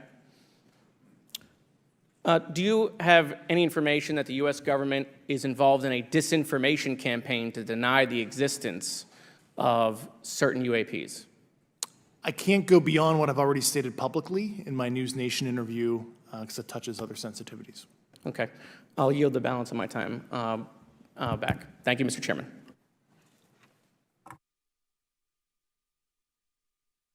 Ms. Fox? Thank you, Mr. Chairman, and I thank our witnesses for being here today. Mr. Garouche, in your sworn testimony, you state that the United States government has retrieved supposedly extraterrestrial spacecraft and other UAP-related artifacts. You go so far as to state that the U.S. is in possession of, quote, non-human spacecraft, end quote, and that some of these artifacts have circulated with defense contractors. Several other former military and intelligence officials have come forward with similar allegations, albeit in non-public settings. However, Dr. Sean Kirkpatrick, the director of AARO, previously testified before Congress that there has been, and I quote, no credible evidence thus far of extraterrestrial activity or of, quote, off-world technology brought to the attention of the office. To your knowledge, is that statement correct? It's not accurate. I believe Dr. Kirkpatrick mentioned he had about 30 individuals that have come to AARO thus far. A few of those individuals have also come to AARO that I also interviewed, Okay. and I know what they provided Dr. Kirkpatrick and their team. Okay. I was able to evaluate Okay, that information. I need to go on. Sure. But my understanding that his statement is accurate, came from a direct quote. And this contradiction is a perfect example of why we need to inject transparency into our government. And for another example, look no further than the pitiful response to the Chinese spy balloon debacle earlier this year. You may remember the mass confusion that ensued when the balloon was first spotted over Montana, 4 days after it first entered U.S. airspace over Alaska. The Biden administration's initial inability to address the object grew into a continuous series of embarrassments. After news of the balloon reached the mainstream media, we were assured that the balloon posed no threat to our security. However, after the balloon was allowed to transit the entire continental United States, fighter jets were scrambled off the coast of South Carolina to shoot it down. This flip-flopping and obfuscation caused needless confusion, fear, and panic across the country. It's my hope, Mr. Chairman, that this sort of confusion will not be repeated. We should investigate the extent to which elements of our government possess or do not possess information that is of critical value to the American people. We owe it to the citizens of this nation to make sure that our government is transparent and accountable. We must make sure that our government provides answers, and Congress must do its duty to solicit those answers. With that, Mr. Chairman, I yield back. Yeah, Mr. Frost. Thank you, Mr. Chairman. In 2022, NASA announced that it was commissioning an independent study team to examine UAPs. The NASA team is comprised of scientists across different fields, as well as former astronauts and pilots. In May, the independent study team held its first public meeting, which included the perspectives from NASA senior leaders, as well as perspectives from the Department of Defense and intelligence agencies. The NASA study team is also expected to release its first report pretty soon, and I think it's safe to say that we all eagerly await its results. Mr. Graves, how might NASA's research influence the commercial industry regarding safety in UAP? I think NASA has a big role to play as far as commercial aviation safety, and it's one of their original charges as an organization. One of the recommendations that have been put forward is to utilize their existing aviation safety reporting system to serve as a short-term fill and trusted platform for pilots that want to report on UAP. It also has built-in analytics capability and is funded by Congress. Gotcha. And also, Mr. Graves, are there any other industries that may be influenced by the NASA research on UAPs? And if so, how so? Well, I think there is a large swath of commercial capabilities that could be brought to bear on this topic, from space-based or ground-based sensor systems that are available open source or through commercial marketplaces. And I think NASA's work, as they work to identify and highlight specific parameters that can be found, we can take that information and promulgate this through the public sector so that we can have a more open conversation about what we're seeing. You know, in 2020, the Department of Defense released several videos of UAPs, including Mr. Freyer's experience, U.S. Navy pilots that recorded footage. In 2021, the Office of the Director of National Intelligence released a preliminary report on UAP events. NASA Administrator Bill Nelson stated that NASA would begin to investigate these events. In fact, I sit on Science, Space, and Technology Committee, and when we were doing a hearing with the NASA Administrator Bill Nelson, I asked, you know, why NASA needed to be fully funded, and there were many great reasons, but one of them was actually had to do with UAPs. He actually mentioned, you know, is there life out there? I don't know. And so either way, these actions ultimately led NASA to assemble the independent study team that I mentioned earlier. Also in 2021, Harvard University stood up the Galileo project to research and examine the origins of UAP. So it seems like both, you know, from NASA and in the higher education community, because of the work that y'all have done and people standing up, you know, I think we're seeing some of that stigma slowly going away. Mr. Freyer, do you believe that military pilots feeling empowered to share their UAP experiences has directly impacted the scientific community's research goals on this topic? I would say yes. I would say that, you know, starting in 2017, when it actually came out, it took that stigma away. I mean, I've talked to multiple senators who said prior to that, if you'd have mentioned UAP, you'd have been laughed off the hill. And now we're sitting here today for a public testimony on what's actually going on. You know, I'm hoping that this curve will be more of an exponential and we'll get more and more transparent to the level that we can. Yeah, I mean, it's important. I couldn't imagine, you know, I'm not a pilot, but I used to fly gliders in Civil Air Patrol. Huh? Yeah, Pilot? I mean, you know. And so either way, I mean, I couldn't imagine, you know, being in the glider and seeing something, and then not feeling like I had the agency to talk about it. Mr. Graves, can you discuss the importance of seeking scientists to sit on your advisory board? Absolutely. I think ultimately this is going to be a scientific problem. And not only that, it's also an engineering problem.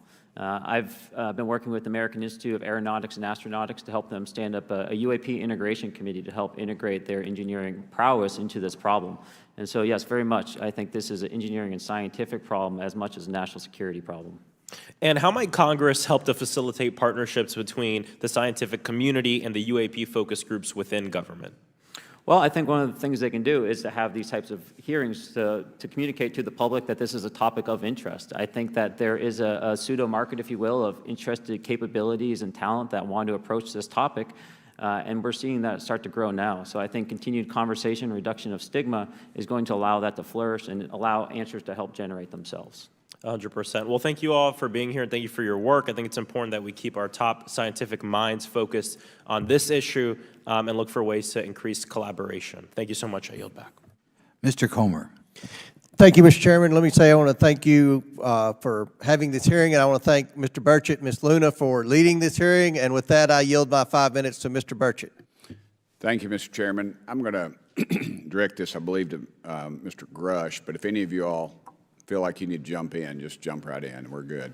Has the U.S. government become aware of actual evidence of extraterrestrial, otherwise unexplained forms of intelligence? And if so, when do you think this first occurred? I like to use the term non-human. I don't like to denote origin. Keeps the aperture open, both scientifically. Certainly, like I've discussed publicly previously, 1930s. Okay. Can you give me the names and titles of the people with direct firsthand knowledge and access to some of these crash retrieval programs, and maybe which facilities, military bases the recovered material would be in? And I know a lot of Congress talked about we're going to go to Area 51, and and there's nothing there anymore anyway. It's just and we move like a glacier. And as soon as we announce it, I'm sure the moving vans would pull up. But please. I can't discuss that publicly, but I did provide that information both to the Intel committees and the Inspector General. And we could get that in the SCIF if we were allowed to get in a SCIF with you. Would that be probably what you would think? Sure, if you had the appropriate accesses, yeah. What special access programs cover this information, and how is it possible that they have evaded oversight for so long? I do know the names. Once again, I can't discuss that publicly and how they've evaded oversight. In a closed setting, I can tell you the specific tradecraft used. All right. When do you think those programs began, and who authorized them? I do know a lot of that information, but that's something I can't discuss publicly because of sensitivities. All right. If any of y'all want to jump in on any of this, you're more than welcome to. What level of security clearance is required to fully access these programs? Well, anybody who has... and I say that because myself, Representative Gates and Representative Luna were basically turned away at one point at Eglin. So please go right ahead. Certainly difference between member access and, say, somebody like me, but anybody who has a TSSCI clearance and meets the eligibility criteria, the access adjudicative authority should be able to grant you access. Mr. Burchett, if you'll yield, so just to put a fine point on that, there's nothing that you're aware of that's above special access program classification. It's a misnomer that there's anything actually above top secret. Executive Order 13526 delineates the classification levels. Right, but I draw a point on that because we can have access to those programs, and so the notion that we're not being given that access sort of defies our typical muscle memory here in Congress. Thank you, Mr. Burchett. I'll yield back to you. Thank you, Mr. Gates. Along those lines, Title 10, you may not know this or not, but Title 10 and Title 50 authorization, they seem to say they're inefficient. So who gets to decide this, in your opinion, in the past? It's a group of career senior executive officials. Okay, are they government officials? Both in and out. Do what? Both in and out of government, and that's about as far as I can go there. Yeah. All right, well, that leads to my next question. Which private corporations are directly involved in this program? How much taxpayer money has been invested in these programs, to your knowledge? I mean, we know we audit the Pentagon every year, and I've been here 5 years, and they failed the dadgum thing every year. They lose over $1 billion a year, we think, and I was told the Department of Defense maybe 60% of their assets are unaccounted for, whatever the heck that means. In the public sector, you go to jail for that kind of crap. So tell me. Yeah, I know when I'm $1 off of my DTS travel voucher, I get hammered, but it seems like it doesn't work the other way, If you right? sell over if you sell over $600 worth of stuff on eBay now, you get a call from the IRS. So please, what corporations? Yeah, I don't know the specific metrics towards the end of your question. The specific corporations I did provide to the committees in specific divisions, and I spent 11 and a half hours with both Intel committees. So. Okay, has there been an active U.S. government disinformation campaign to deny the existence of unidentified aerial phenomena? And if so, why? I can't go beyond what I've already espoused publicly about that.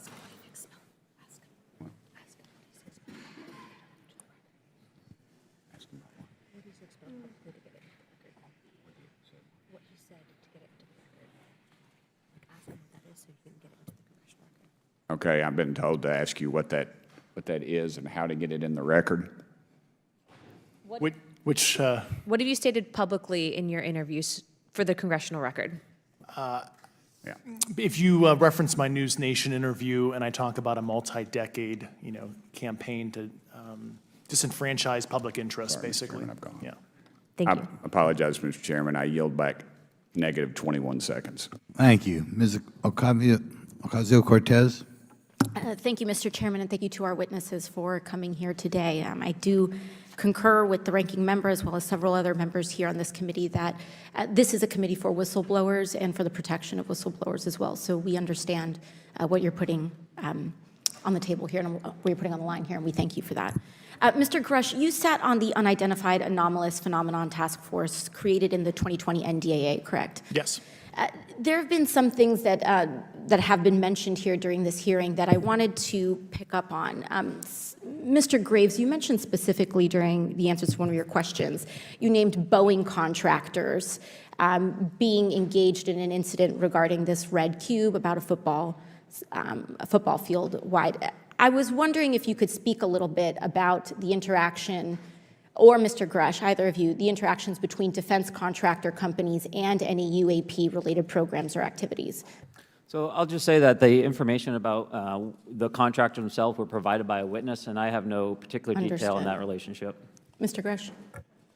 The kind of general unclassed wave tops, certainly the contractors, are the metal benders, so to speak, they're the ones actually doing specific performance on government contracts. Are they required to issue any disclosure regarding UAP sightings, or do they engage in any reporting around this? In terms of the contractors, Yes. not that I'm aware of. They do not. Okay.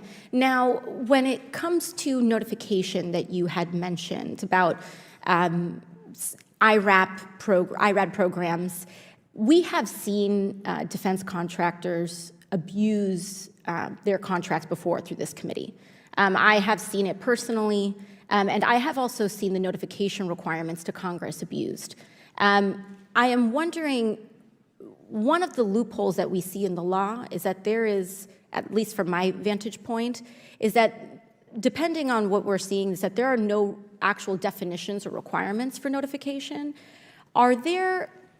What methods of notification did you observe? Like when they say they notified Congress, how did they do that? Do you have insight into that? For certain IRAD activities, I can only think of ones conventional in nature. Sometimes they flow through certain, I'll just say, SAP programs that have cognizant authority over the Air Force or something, and those are congressionally reported compartments, but IRAD is literally internal to the contractor, so as long as it's money, either profits, private investment, et cetera, they can do whatever they want. To put a finer point on it, when there is a requirement for any agency or company to notify, or any agency to notify Congress, do they contact the chairman of a committee? Do they get them on the phone specifically? Is this through an email to hypothetically a dead email box? A lot of it comes through what they call the PPR, Periodic Program Review process, if it's a SAP or Controlled Access Program Equity, and then those go to the specific committees, whether it be the SAS, CASC, HISI. Thank you. I apologize, my time is limited. Mr. Graves, one of your main concerns is that the FAA currently does not have an official process to receive reports of UAP from pilots or others, correct? Correct. And in your experience, what data should the AERO program prioritize for potential collection?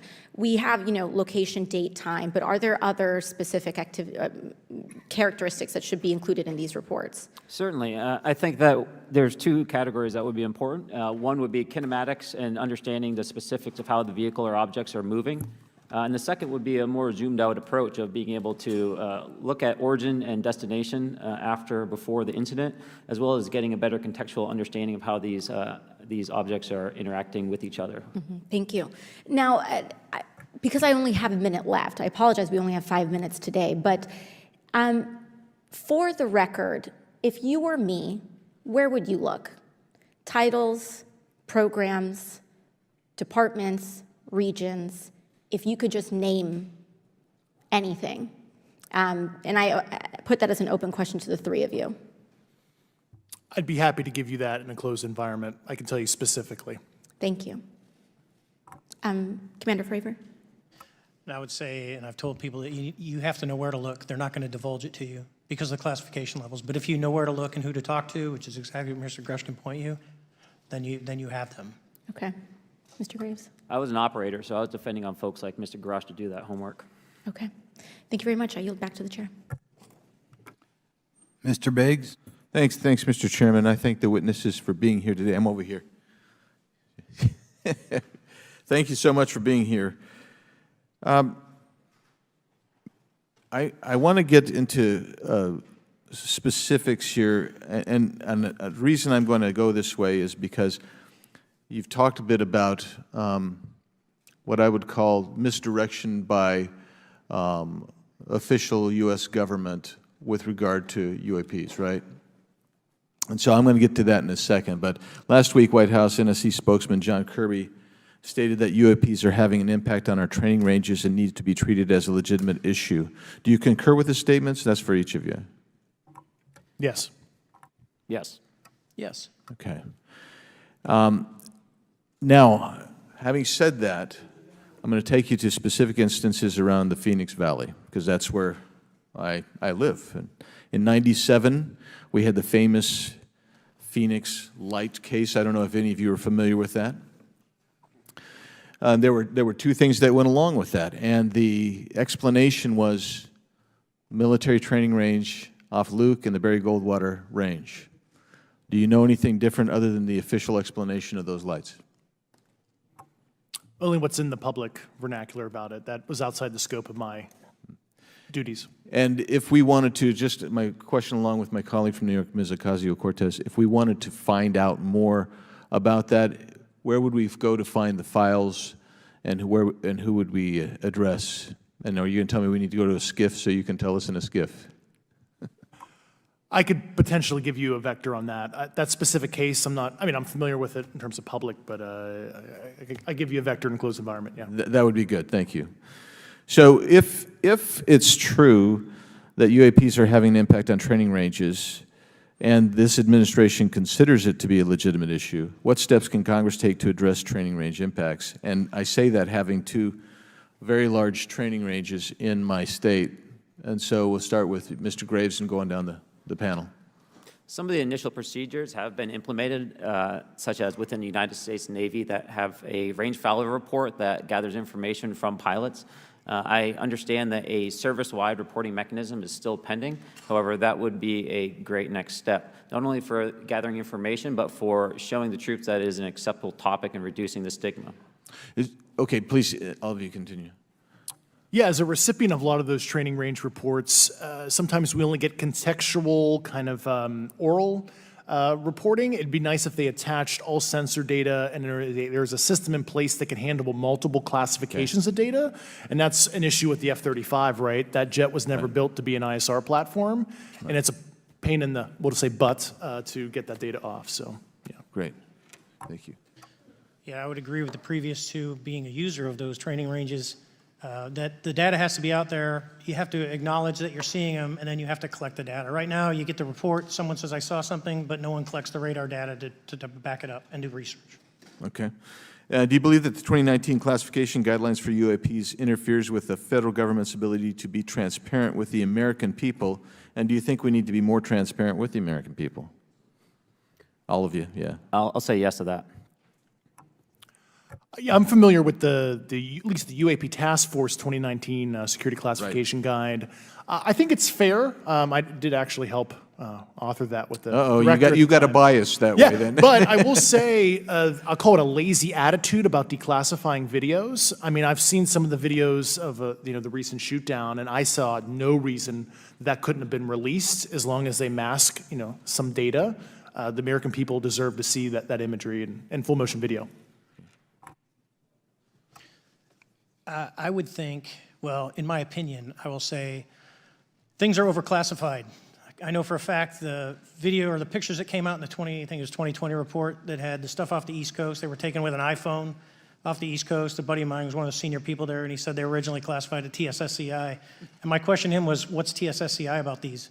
They're an iPhone Right. literally off the vacapes. That's not TSSCI. So they're overclassified, and as soon as they do that, they go in a vault, and then you all have to look for them.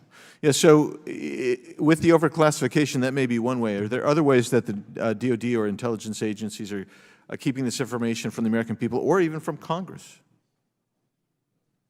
I think part of that has been not encouraging reporting. If the problem is not something that can be measured, it's not something that's going to be fixed. Okay, very good. Well, I'm out of time, and I thank you, Mr. Chairman, and I yield back. First of all, without objection, Representative Nick Langworthy of New York has waived on the subcommittee for purpose of questioning witnesses at today's subcommittee hearing. And then we go to Mr. Burleson. Thank you, Mr. Chairman.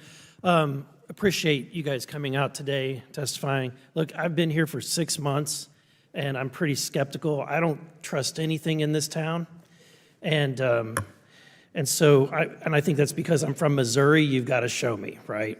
With that being said, there's been a lot of things that have been said in the public, Mr. Grush, and so I want to get down to, if we can, some specifics, right? So at one point you had said that there has been harmful activity or aggressive activity. Has any of the activity been aggressive, been hostile in your reports? I know of multiple colleagues of mine that got physically injured. And the activity, and I got to by UAPs or by people within the federal government? Both. Okay, so there has been activity by alien or non-human technology and or beings that has caused harm to humans. I can't get into the specifics in an open environment, but at least the activity that I personally witnessed, and I have to be very careful here because they tell you never to acknowledge tradecraft, right? So what I personally witnessed, myself and my wife, was very disturbing. Okay. One of my constituents actually sent this next question, and I figured I'd ask it since I had the same thought. You've said that the U.S. has intact spacecraft. You said that the government has alien bodies or alien species. Have you seen the spacecraft? I have to be careful to describe what I've seen firsthand and not in this environment, but I could answer that question behind closed doors. Yeah. And have you seen any of the bodies? That's something I've not witnessed myself.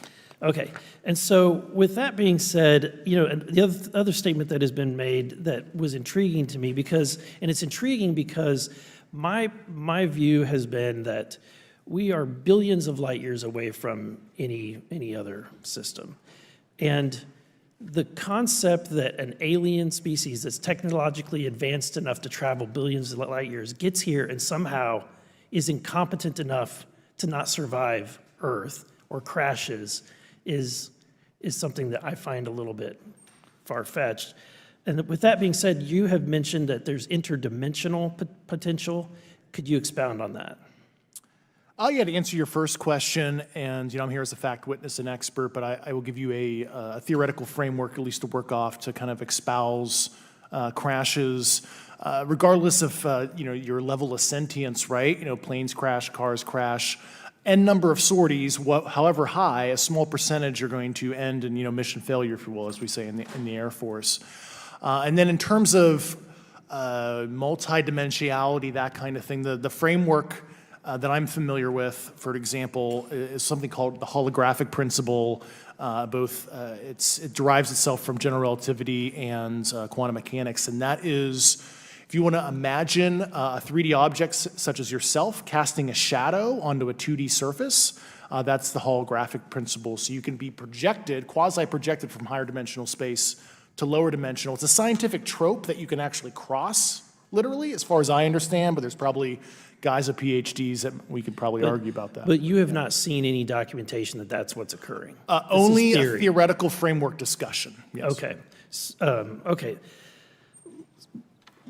Occam's razor is that these aircraft, have they been identified that they are being produced by by domestic, military and contractors? Is there any evidence that that's what's being recovered? Not to my knowledge, plus the recoveries predate a lot of our advanced programs that I previously am witting of, so. Would it be safe to say that there could be a scenario today where you have an aircraft that crashes and because it's been involved in one program from one federal agency, and but the agency that retrieves it is not aware of that program, and to them it appears alien in origin? I mean, that's a hypothetical situation. I'm not aware of any historical situation that would match that you described, so. You're not aware, it has not happened that you're aware of? That I'm aware of. Thank you, Mr. Chairman. I yield back.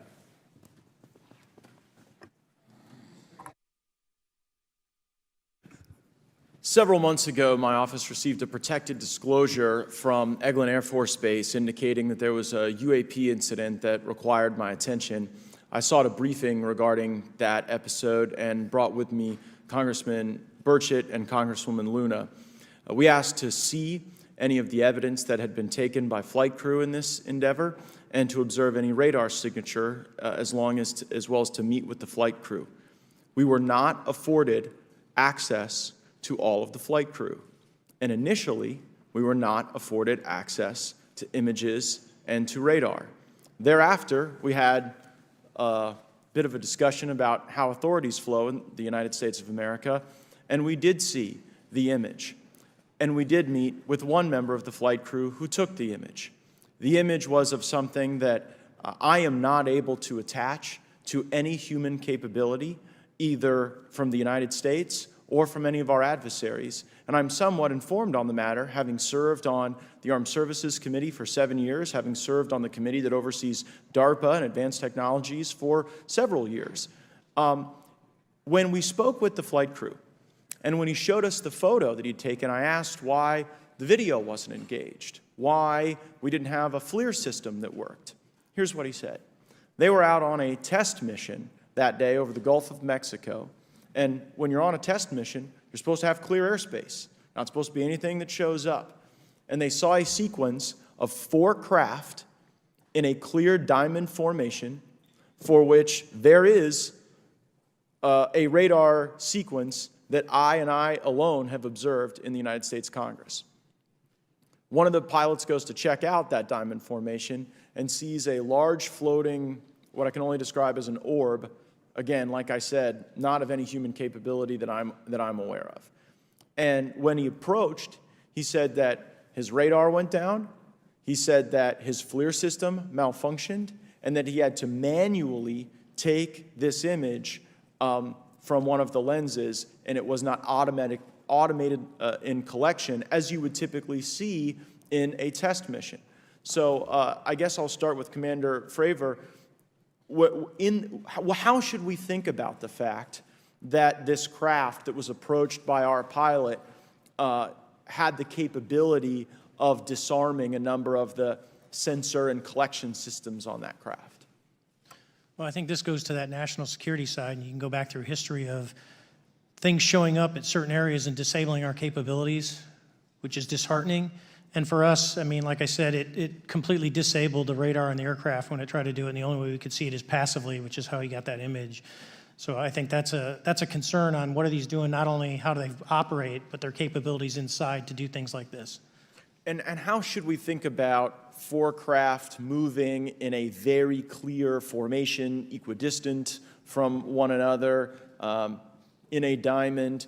In all of the phenomenon, perhaps, Mr. Grave, that you've analyzed, have we ever seen multiple craft in a single formation? I have one particular case, and that was during the gimbal incident. The recording on the AT FLIR system shows a single object that rotates. You hear the pilots refer to a fleet of objects that is not visible on the FLIR system, and that was something that I witnessed during the debrief as part of the radar data on the situational awareness page. I would like to add, however, Congressman, there's a small bit of anger, I would say I would feel that those pilots are still facing that difficulty in reporting this topic, and they don't have the tools to be able to mitigate this issue. It just goes to show how serious this is and why this is such an important issue for our pilots and for our nation. It was stated explicitly to me by these test pilots that if you have a UAP experience, the best thing you can do for your career is forget it and not tell anyone. Because any type of reporting, either above the surface or below the surface, does have a perceived consequence to these people, and that is a culture we must change if we want to get to the truth. Mr. Chairman, I would observe that perhaps as we move forward from this hearing, there are some obvious next steps. Every person watching this knows that we need to meet with Mr. Grush in a secure, compartmentalized facility so that we can get fulsome answers that do not put him in jeopardy and that give us the information we need. Second, I would suggest that the radar images that were collected of this formation of craft out of Eglin Air Force Base, and specifically the actual image taken by the actual flight crew that we can actually validate, be provided to the committee, subpoenaed if necessary, so that we're able to track how to get this type of reporting and analysis done in a more fulsome way. That would be my recommendation, humbly, as a guest here of the Fine Oversight Committee. I yield back. Ms. Mays? Thank you, Mr. Chairman, and good morning to our witnesses who are testifying today. I want to thank each of you for being here to discuss a topic of grave importance to our national security. Earlier this year, a Chinese spy balloon was shot down off the coast of my home state of South Carolina. Since the Roswell incident in 1947, many Americans have wondered about the dangers of unknown objects crisscrossing our skies. Whether these are UAPs or weather phenomena, advanced technology from American allied or enemy forces, or something more out of this world. So my first question, I have several questions, and if we can just be quick on these first two, I'm going to ask each of you the same question, and then I'll get to each of you individually. The first one, when you reported your experiences with a UAP, did any of you face any repercussions with your superiors, yes or no? No. No. I've actually never seen anything personally, believe it or not. So. All right. And then do you believe there's an active disinformation campaign within our government to deny existence of UAPs, yes or no? I don't have an answer to that. As previously stated publicly, yes. I think previously with like Project Blue Book, yes, but currently I don't speak for the United States government. Okay, thank you. I have a few questions for Mr. Graves. What percentage of UAP sightings, in your belief, go unreported by our pilots? This is an approximation based off of my personal experience speaking with a number of pilots, but I would estimate we're somewhere near 5% reporting, perhaps. So like 95% basically don't report seeing UAPs? That's just my personal estimate. In the incident off Virginia Beach, do you believe the Navy took the danger to your aircraft seriously after it was reported? Absolutely. A few questions for Mr. Favor. As an expert naval aviator, have you ever seen an object that looked and moved like the Tic Tac UAP? No. Did the Tic Tac UAP move in such a way that defied the laws of physics? The way we understand them, yes. Many dismiss UAP reports as classified weapons testing by our own government, but in your experience as a pilot, does our government typically test advanced weapon systems right next to multi-million-dollar jets without informing our pilots? No, we have test ranges for that. It took over 15 years for your encounter with the Tic Tac to be declassified. Do you feel there was a good reason to prevent lawmakers from having access to this footage? No, I just think it was ignored when it happened, and it just sat somewhere in a file. Never got reported. In a drawer. It happens a lot up here. Shocker. Mr. Grush, a couple of questions for you too, sir, this morning. What percentage of UAPs do you feel are adequately investigated by the U.S. government, of the 5% that are reported? I can only speak for my personal leadership over at NGA. I tried to look at every report that came through that I could triage. So. Do you believe that officials at the highest levels of our national security apparatus have unlawfully withheld information from Congress and subverted our oversight authority? There are certain elected leaders that had more information that I'm not sure what they've shared with certain Gang of Eight members or et cetera, but certainly I would not be surprised. Okay. You've stated that the government is in possession of potentially non-human spacecraft. Based on your experience and extensive conversations with experts, do you believe our government has made contact with intelligent extraterrestrials? Something I can't discuss in public setting. Okay, I can't ask when you think this occurred. If you believe we have crashed craft, stated earlier, do we have the bodies of the pilots who piloted this craft? As I've stated publicly already in my News Nation interview, biologics came with some of these recoveries, yeah. Were they, I guess, human or non-human biologics? Non-human, and that was the assessment of people with direct knowledge on the program I talked to that are currently still on the program. And was this documentary evidence, this video, photos, eyewitness? Like, how would that be determined? The specific documentation I would have to talk to you in a skiff about. Gotcha. Okay, so, and you may or may not be able to answer my last question, and maybe we get into a skiff at the next hearing that we have, but who in the government, either what agency, sub-agency, what contractors, who should be called into the next hearing about UAPs, either in a public setting or even in a private setting? And you probably can't name names, but what agencies or organizations, contractors, et cetera, do we need to call in to get these questions answered, whether it's about funding, what programs are happening, and what's out there? I can give you a specific cooperative and hostile witness list of specific individuals that were in those. And how soon can we get that list? I'm happy to provide that to you after the hearing. Super, thank you, and I yield back. Okay, now we have Mr. Langworthy. Is he here? Okay.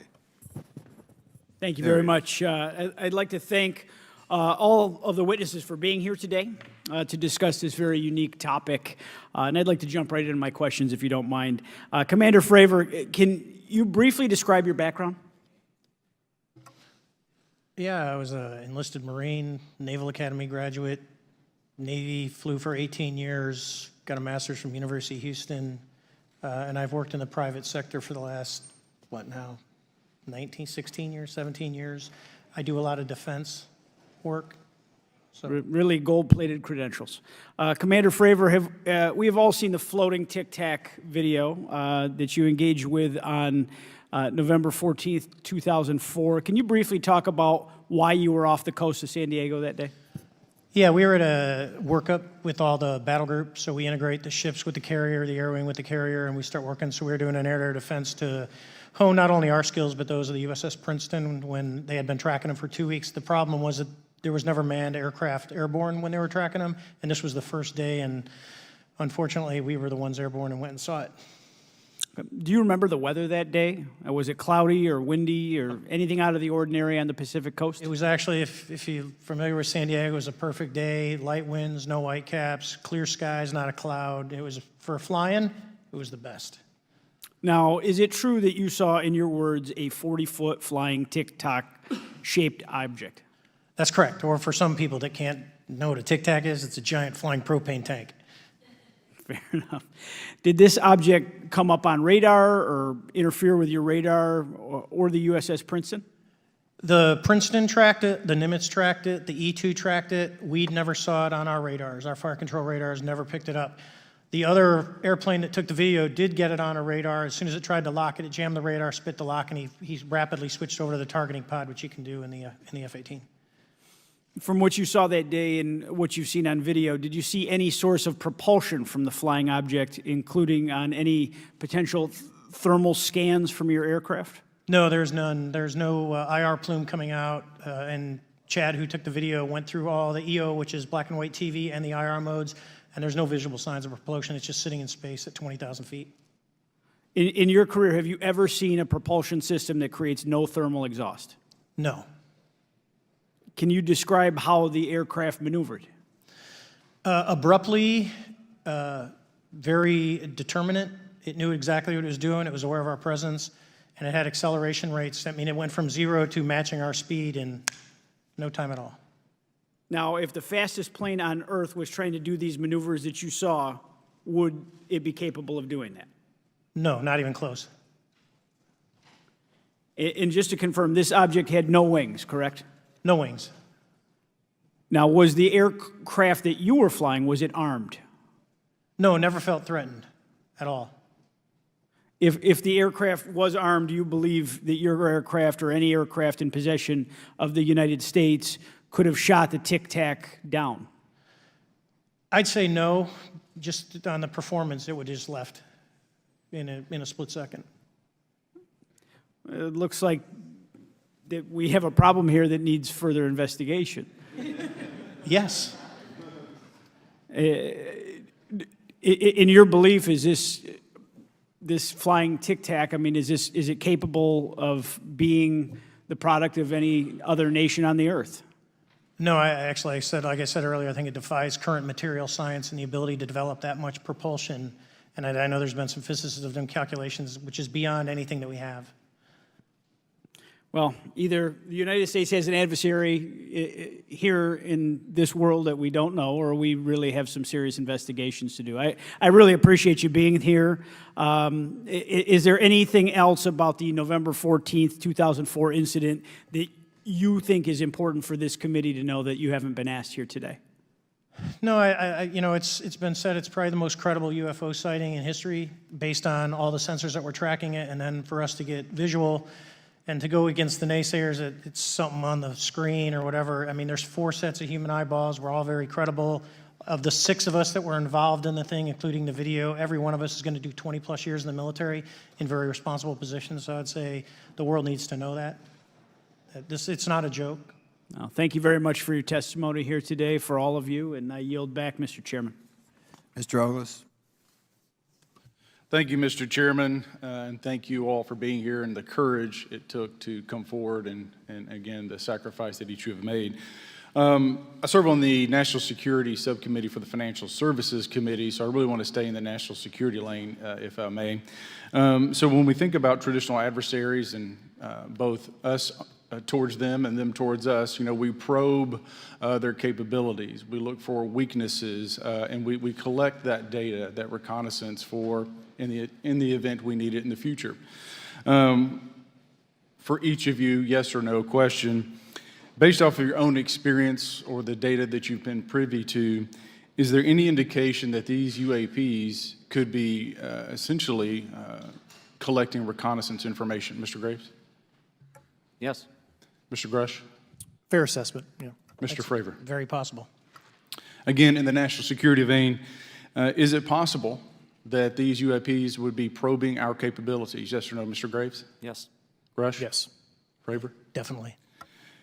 Is it possible that these UAPs are testing for vulnerabilities in our current systems? Yes. Yes. Possible. Do you feel, based off of your experience and the information that you've been privy to, that these UAPs provide an existential threat to the national security of the United States? Mr. Graves? Potentially. Yes, sir, potentially. Same answer, potentially. Yeah, I'd say Fravor? definitely, potentially. Mr. Graves and Fravor, in the event that your encounters had become hostile, would you have had the capability to defend yourself, your crew, your aircraft? Absolutely not. Sir? No. Is based off of the information that you've been privy to, is there any indication that these UAPs are interested in our nuclear technology and capabilities? Yes. By external observation, sure, that could be a fair assessment, yeah. Yes. Is there any indication that the Department of Energy is involved in UAP data collection and housing? I don't have an answer. I can't confirm or deny that in a public setting. And could you do it in a secure setting? Yes. Mr. Fravor? No, I don't know.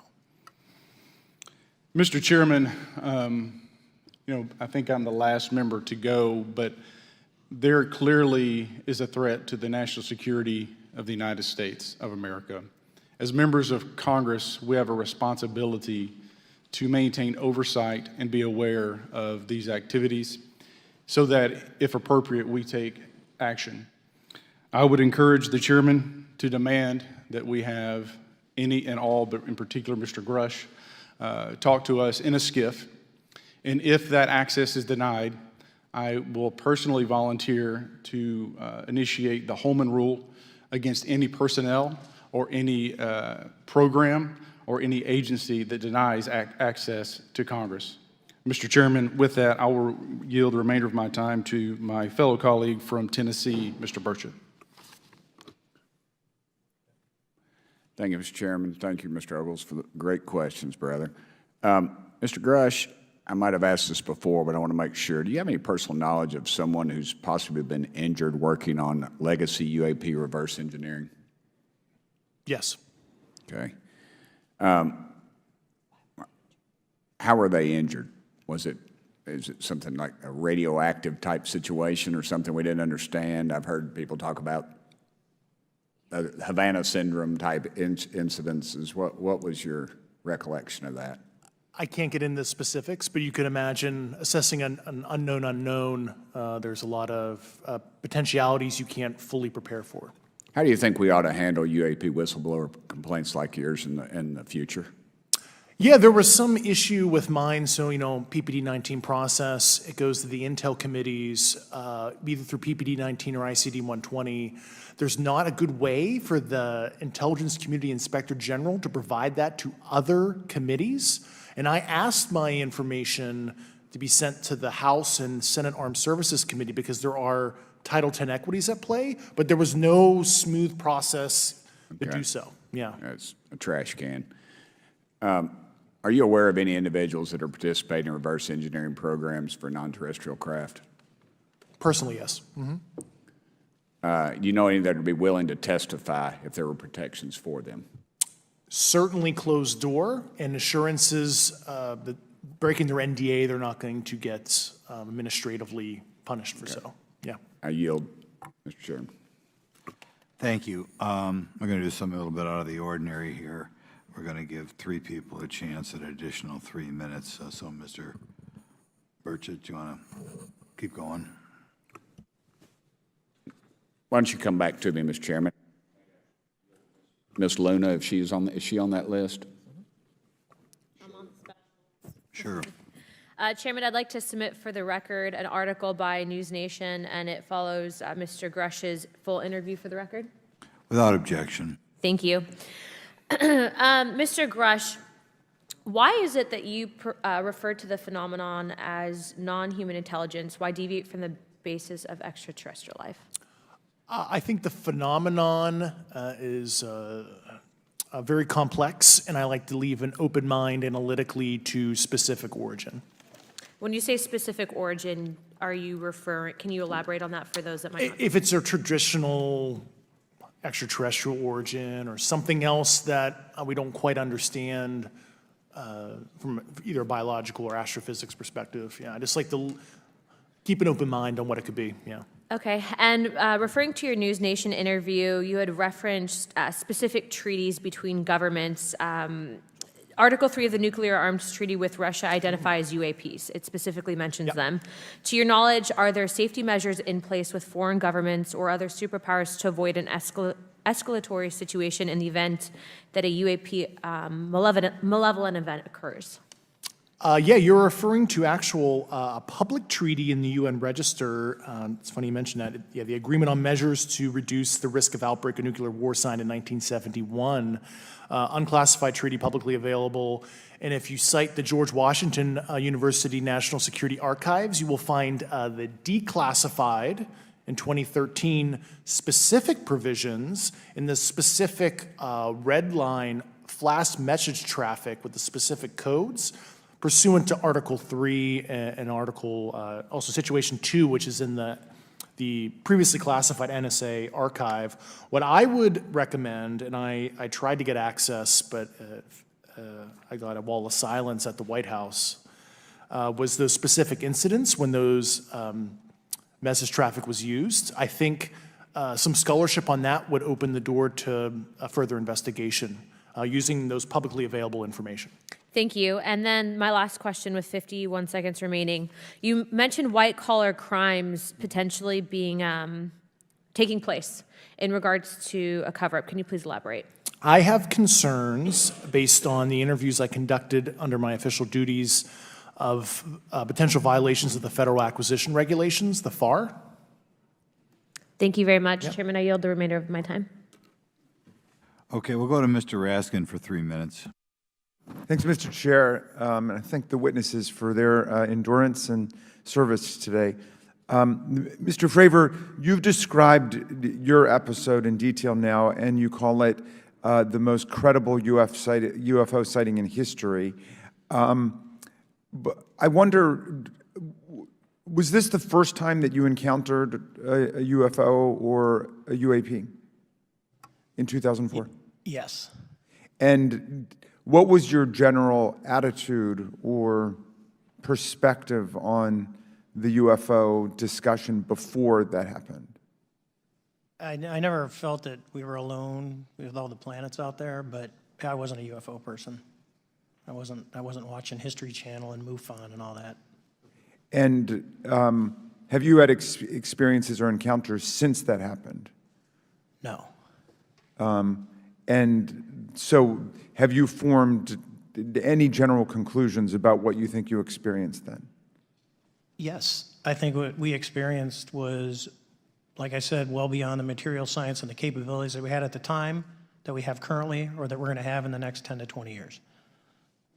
Very good. Mr. Grush, you've been able to answer in great detail on certain questions, and then other things you say you're not able to respond to. Can you just explain where you're drawing the line, and what's the basis for that? Yeah, based on my DOPSR security review and what they've determined that is unclassified.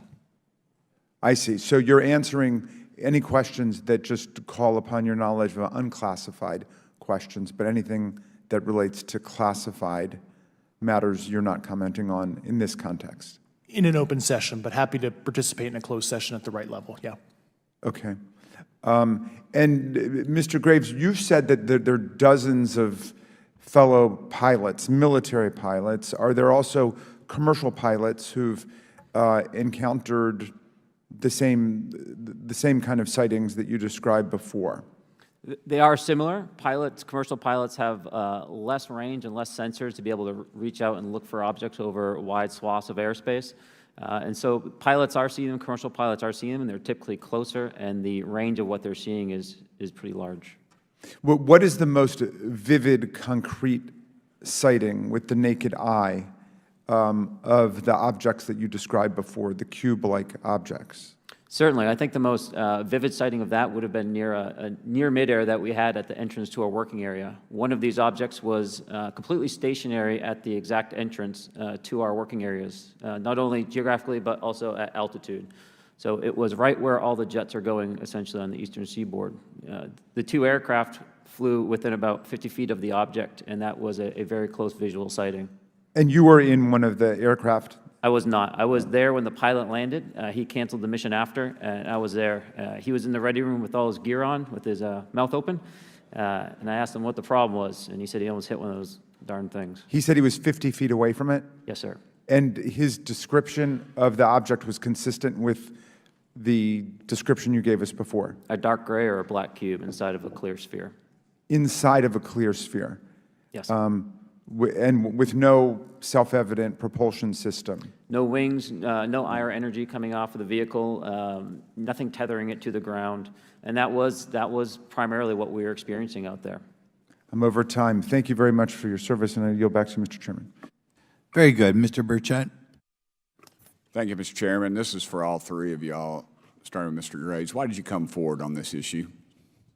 I came forward because I felt that my colleagues did not have a way to mitigate this safety threat, and I wanted to help them. I was trained as an aviation safety officer by the Navy, and this it just felt right. I felt like I had to help the folks that were still flying and dealing with this. Mr. Grush? Purely a sense of duty. My first sworn oath when I was a cadet 18 years ago, and I still uphold that even out of the uniform. Commander?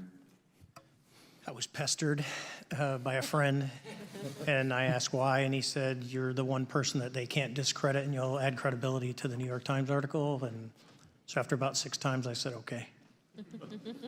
Honest. Yeah.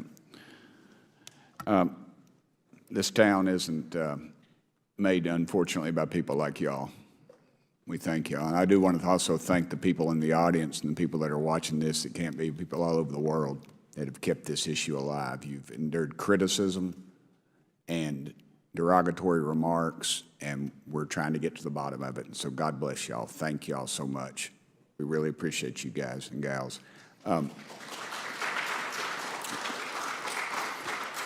That's why we need term limits. Y'all keep clapping, us politicians just keep talking. So let me ask y'all, how can the public contribute to UAP reporting, and what avenues you think are available to the public to report these sightings? Well, right now, I don't think there is a lot of public options for every man to be able to report on this. I think even for professionals that have sensor data that are seeing these on a regular basis, they're still hesitant to come forward. And so for the general public, I think encouraging the conversations that we're having today, looking for technology solutions that can be distributed so that objective data can be gathered is the first place to go. Mr. Grush? I'll just touch on the whistleblower side of it. I do encourage, current and former military, intelligence community, and industry contractors to come forward in a legal way, either through the IC or DoD or whatever the cognizant IGs are, to lead, join me in this discussion. Commander, and I guess I should say this for the record. My daddy was United States Marine Corps, 1st Marine Division, so. Hoorah. Yes, sir. He was old school, him and Chesty Puller on Peleliu, so thank you, wow. brother. Wow. Yes, sir. I'm not anything like my daddy. He was incredible. I'm very mediocre, to say the least, but go ahead. You seem to be doing fine. Yeah. For me, I was an accident investigator, so the biggest thing that you learn, and I think that witnesses need to do is, one, don't try and make the fish bigger than it was. Stick to the facts, write it down, and don't speculate what you think it is because it will sway your decision. Just write the facts down. We can get all the facts together and we can start to investigate and get a real honest story instead of it was this big. Thank you all, and I want to thank everybody. We made history today. Mr. Chairman, I yield. Thank you much, Mr. Garcia. Thank you. I know now we're going to be making some closing remarks, and so I just wanted to say a few things. First, to our witnesses, I want to thank all of you for being here with us today. I know that it takes a lot of courage. You're telling really important information to this committee, and I just want to thank you also for all three of you, your service to our country. I also want to just note that today's hearing was both important but also serious, and I want to thank our subcommittee chairman, Mr. Grothman, I think for running a very fair and substantive hearing. I do want to thank the committee staff on both sides for the amount of work that it took to put this hearing in place, and certainly to all the members that have been involved in this issue prior to the hearing.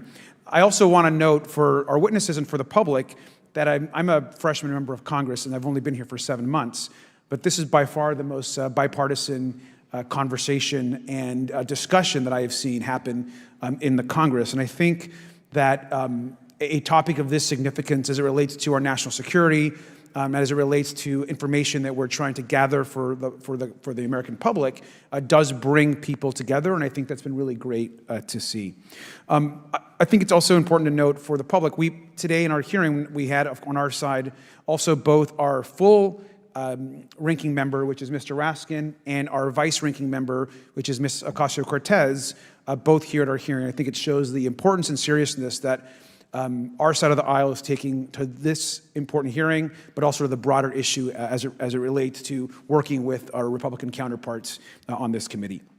I want to additionally add that I think, and I think it's really important that we have and continue these discussions and these hearings. Clearly, there's a lot of information that we don't know, but it's also very clear that we have to continue our investigation and accountability on asking the right questions and ensuring that they're part of the public record. One thing that was important today is some folks might wonder, why are we asking questions that might already be out there or that have been asked before? It's important that they're asked and put into the public record as it relates to this committee. And so I want to thank you for, answering some questions multiple times. I know, not just in maybe meetings you had with some members, but also here in the public.